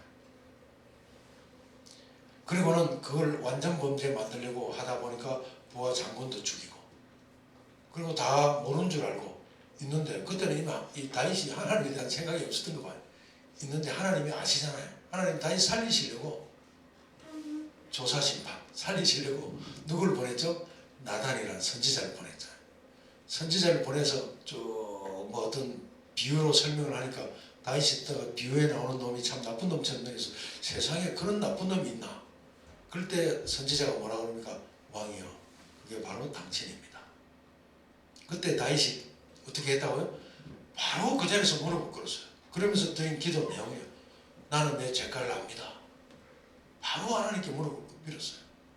그러면서 하나님의 내 속에 정한 마음, 죄로 기울어질 수밖에 없는 자기를 정한 마음으로 다시 재창조해달라고 하나님께 기도하는 거예요. 용서받았죠. 용서받았죠. 자, 요 정도로 하고 넘어가고 이제 마지막으로 원통해서 용서가 안 되는 거. 절대 이거 용서가 안 되는 거예요.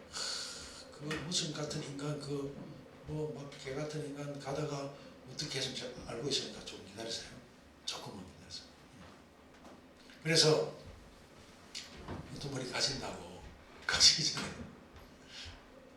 피검사를 꼭 하고 갔으면 좋겠는데 제가 이거 후다닥 하고 마칠게요. 원통함과 우환을 통하는 이거 잘 안 되잖아요. 정말 저도 힘들더라고요. 이러면 나는 별다른 없이 늘 잘 대해주고 선대해줬는데 나한테 악하게 대하고 은혜를 원수로 갚는 사람 있잖아요. 그런 경험한 사람 있나요? 성경에 그 경험한 가장 악랄한 경험을 당한 사람이 다윗이에요.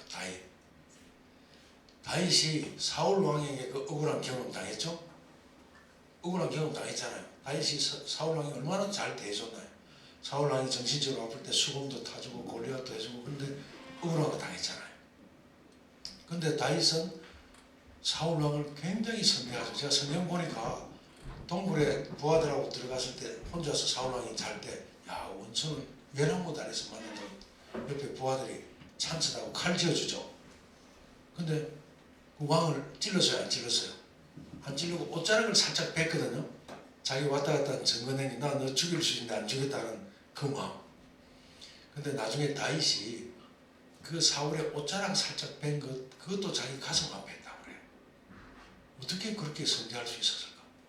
또 하나 악군은 지난번에 잠깐 말씀드렸지만 왕자 압살롬이라는 녀석이 아버지가 멀쩡한데 왕자를 뺏으려고 왕자들 다 죽여버리잖아요. 다 죽여버리고 그 다음에 아버지 죽이려고 그 아버지 부에 채우려고 그 옥상에 백주 대낮에 아버지의 여자를 그 자리에서 자기가 능욕하잖아요. 아들 녀석이. 여러분 아들이 만약에 여러분들 대해서 그런 짓 하면 여러분들 어떻게 할까요? 참을 수 있을 것 같아요? 못 참죠. 다윗도 못 참았어요. 말도 안 되는 짓이잖아요. 뭐 속에서 뭐 처음 이거 뭐 말로 표현할 수 없겠죠. 근데 성경 보니까 다윗이 부하들에게 야 압살롬으로 전쟁이 싸움이 일어나면 절대 죽이지 말고 산채로 데려오라. 산채로 데려오라. 그런데 그 요압이라는 장군이 죽여버리잖아요. 그랬을 때 막 다윗이 그 아들 시체 끌어안고 눈물을 펑펑 쏟아내면서 압살롬아 내가 네 대신 죽어야 되는데 하면서 진정으로 눈물을 흘리거든. 다윗이 왜 사로잡으려 했을까요? 살리려고. 다윗이 자기를 죽을 수가 없는 자기를 살리시기 위해서 역사하시는 하나님의 마음을 알았거든. 다윗의 마음이 하나님의 마음, 내 마음이 합한 사람 이런 별명을 하나님 주셨잖아요. 다윗이 어떻게 그렇게 할 수 있었을까?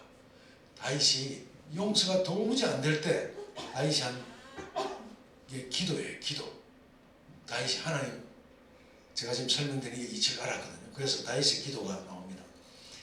나의 찬송하는 하나님이여 잠잠하지 마옵소서. 대저 저희가 악한 입과 계산 입을 열어 나를 치며 거짓된 해로 내게 말하며 또 미워하는 말로 나를 두르고 무고히 나를 공격하였나이다. 나는 사랑하나 저희는 도리어 나를 대적하니 나는 뭐할 뿐이라? 기도할 뿐이라. 다윗이 알았거든. 이 원통한 것 이거 다윗이 뭘 알았냐면 이거를 사람 앞에 가서 절대 이야기해서는 안 된다는 것을 알았어요. 우리는 그동안 어떻게 했냐면 억울한 일 당하면 물론 기도도 하겠지만 내 친한 누구에게 전화하거나 만나가지고 내가 당한 거 얘기하죠. 다 해보셨죠? 이주알 구주알 아무개가 나는 뭐 이렇게 했는데 나를 이렇게 하고 저렇게 하고 다 터놓았죠. 터놓은 경험 있는 사람 손 들어보세요. 다 경험 있을 거예요. 그렇게 털어놓으면 내가 가진 스트레스잖아요. 내가 가진 스트레스를 털어놓으니까 이 요금님이 당한 스트레스를 고지고대로 미주알 구주알 다 아무개가 어쩌고 나한테 이걸 털어놓으면 우리 송정이 님한테 털어놨다. 많은 경우에 다 얘기한 다음에 끝말은 뭐 하죠? 아무한테도 얘기하지 말라. 그러잖아요. 그러면 그 얘기를 들은 사람은 마지막에 아무한테 얘기하지 말라까지 들어보니까 남의 스트레스를 옮겨받아가지고 그걸 말 안 하고 살려니까 내가 답답하잖아요. 그 스트레스가 나까지 힘들게 만들잖아요. 힘들게 기차 시간을 조금 연기하라고 하세요. 이거 중간에 끝낼 수 없는 상황이니까 하나님 말씀이 중요하니까 조금 기차 시간을 1시간만 바꾸라고 하는지 그렇게 하라고 하세요. 그러면 나중에 하도록 할게요. 이거는 그 한 분을 위해서 중단할 수 있는 내용이 아니니까 어쨌든 제가 어디까지 하겠죠?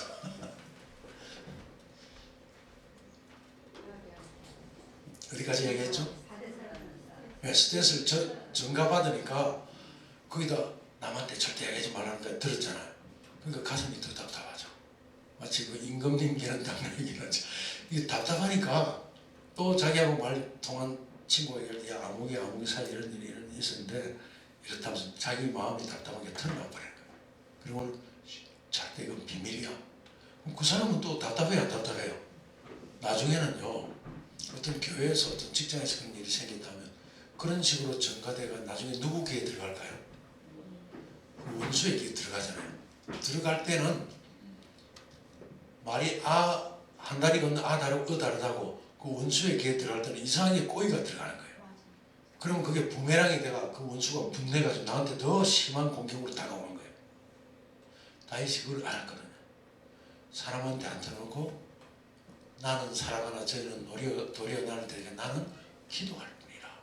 하나님 앞에 가서 탁 자기 억울한 거 막 그 원수에 대한 미워하는 감정. 여러분 사람에게 당해서 미워하면 속으로 별의별 생각 다 들죠. 저거 뭐 같은 저거 어디 가다가 진짜 어디 가서 누구한테 맞아 죽으면 좋겠다 이런 생각 한 적 있죠. 길 가다가 어디 뭐 차에 치여 죽었으면 좋겠다 이런 생각도 들잖아요. 들죠, 그죠? 다윗은 안 들었을까요? 얼마나 억울한 일을 당했는데 다윗은 그 억울한 걸 사람한테 얘기하지 않고 하나님 앞에 가서 터놓은 거예요. 하나님 앞에 가서 보세요.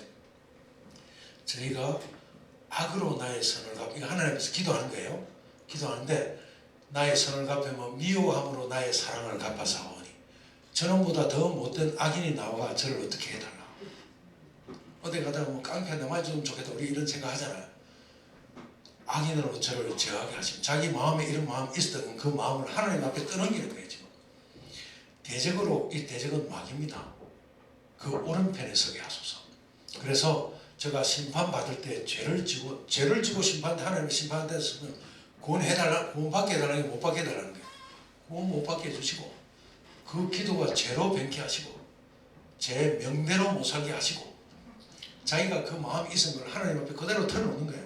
그 직분을 타인이 취하게 하시며 그 자녀는 고아가 되고 그 아내는 과부가 되며 그 자녀가 유리구굴하며 황폐한 집을 떠나 빌어먹게 하소서. 얼마나 억울했으면 이런 얘기가 튀어나올까요? 이걸 만약에 다른 사람 만나 얘기해서 이거 귀에 들어가면 큰일 날 일이잖아요. 털어놓는 거예요. 고리 대금 환자로 저의 소유를 다 취하게 하시며 저의 수고한 것을 왼이 뺏어가게 하시며 저에게 은혜를 계속할 자가 없게 하시며 그 고아를 연연할 자도 없게 하시며 그 후사가 대가 끊어져서 후대에 아예 뭐 가문이 아예 사라지게 만들어달라. 이 말을 자기가 갖고 이 생각을 갖고 있으니까 너무 미치겠는 거예요. 잠도 못 자고 뼈가 말라들어가는 거예요. 그러니까 이걸 하나님 앞에 가서 토해버린 거예요. 그 사람 앞에 가서 토하면 큰일 나는 얘기잖아요. 하나님 앞에 가서 다 토해버린 거예요. 하나님이 그래 얼마나 기뻐하셨을까. 이 뼈 마른 거 너 안고 하나님이 그대로 받아가시는 거예요. 더럽다 하지 않아요. 지금. 그리고 아가페로 치유를 해주신 거예요. 그리고 아가페 치유가 일어나고 나서 사울 왕을 보고 압살롬을 보니까 너무 불쌍한 존재를 보인 거예요. 자기가 살 수 있는 길을 어떻게든 하나님 앞으로 인도해야 될 존재를 보이기 시작한 거예요. 이걸 안 토하고 가지고 있을 때는 미워 죽겠죠. 막. 가라고 해도 시원치 않겠죠. 여기에 많은 이런 경험들을 하신 분들이 많은데 한 분이 제가 어느 날 전화 한 통을 받았어요. 모 대학 교수 부인이라고. 그러면서 제가 알만한 분인데 자기 동생의 직장에 친한 친구가 급성암에 걸렸대요. 근데 여기를 보내고 싶은데 자기가 여기에 대한 지식이 없으니까 저보고 전화를 직접 좀 해서 올 수 있도록. 제가 그런 전화는 안 하거든요. 여기 걸려오는 전화도 제가 친절하게 안 받는 사람인데 그래가지고 제가 그거 좀 힘듭니다 하니까 사정을 하시더라고요. 그럼 전화번호를 주세요. 전화를 받았어요. 전화를 거니까 그 아픈 사람이 암 걸린 사람이 부인이 받았어요. 그래서 요체에서 전화했다니까 설명해보래요. 그래서 제가 설명을 쭉 했습니다. 알겠습니다. 문헌한 다음에 연락하겠습니다. 하더니만 한 열흘인가 지나가지고 오겠다고 연락이 왔어요. 그래요. 근데 왔는데 암 환자인 남편은 안 오고 이 부인은 혼자 온 거예요. 그래서 이거 어떻게 된 거냐? 암 환자는 어떻게 안 왔느냐 하니까 나중에 얘기하겠대. 그래서 등록 다 하고 나중에 이제 개인적으로 만나서 얘기하는데 자기가 아파 죽을 것 같아서 왔대요. 자기가 밥도 못 먹고 속이 아파 죽겠대요. 이 얘기를 들어보니까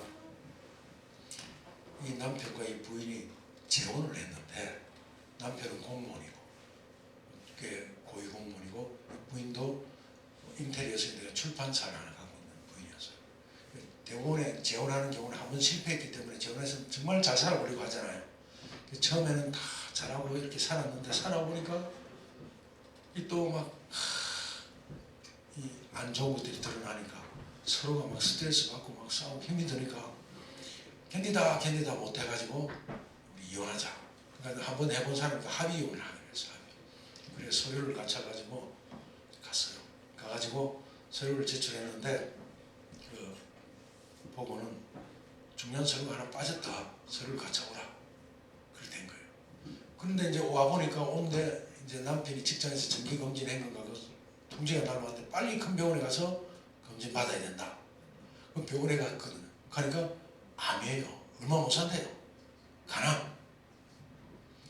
이 부인은 해방될 찰나에 졸지에 남편이 암이 걸리니까 그 자리에서 야 우리 서로 빨리 해가지고 빨리 가자 이 소리가 안 나온 거예요. 착한 부인이니까. 그래서 응급거래 그 병실에서 간호하기 시작한 거예요.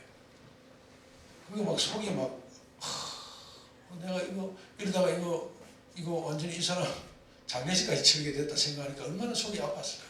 속이 막 뒤집어지기 시작한 거예요. 뒤집어지기 시작한 거예요. 그래서 마침 그런 제 전화를 받고는 고민하다가 자기가 쫓아온 거예요. 자기가 속이 아파가 밥도 못 먹고 막 미치니까 여기 와가지고 이제 여러분들처럼 전 마시고 뭐 이런 거 하면서 성경 강의 듣고 하다 요 내용을 들었어요. 그래서 뭐 사랑이 하나님에 대해서 계속 들었겠죠. 그래서 이걸 듣고는 어느 날 저한테 남편에게 가야 되겠다는 거예요. 남편에게. 왜 그러냐니까 남편에게 자기가 만난 이 사랑의 하나님을 좀 전해주고 싶다. 죽기 전에. 그래서 제가 가시라고 갔어요.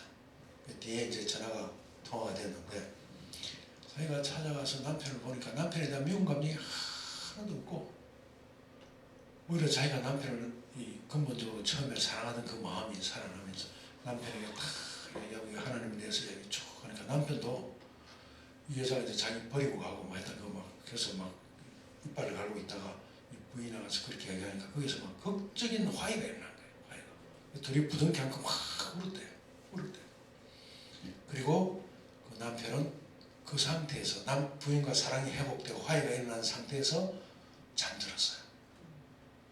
그러니까 얼마나 행복하게 죽었을까요? 그 미운 감정을 안고 막 이빨을 갈다 죽어서 보세요.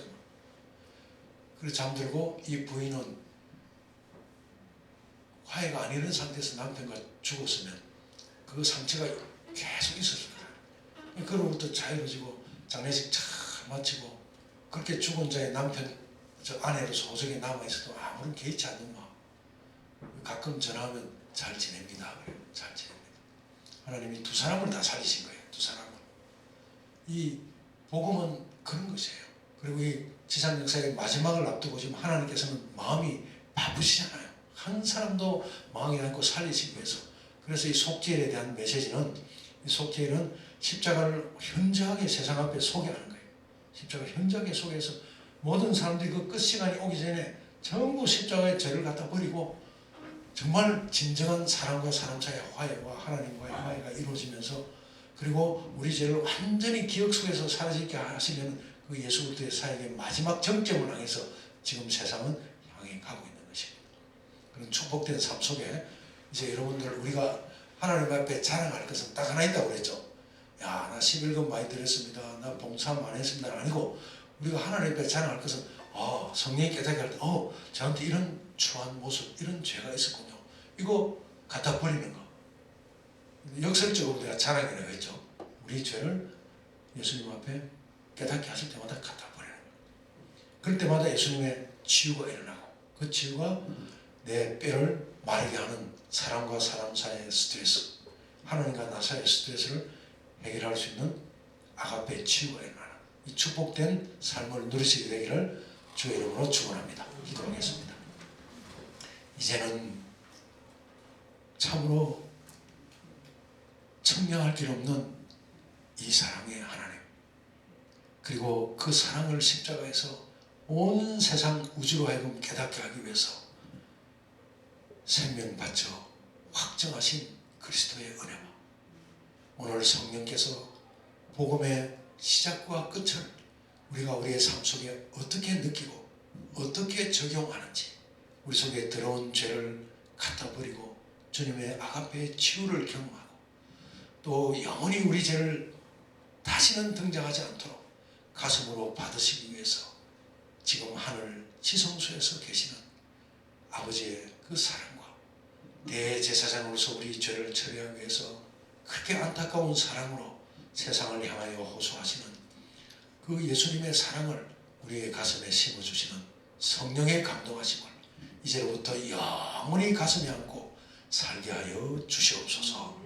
예수님의 이름으로 축원하옵나이다. 아멘. 긴 시간 수고들 하셨습니다. 제가 바빠서 조금 빨리 가봐야 되겠네요.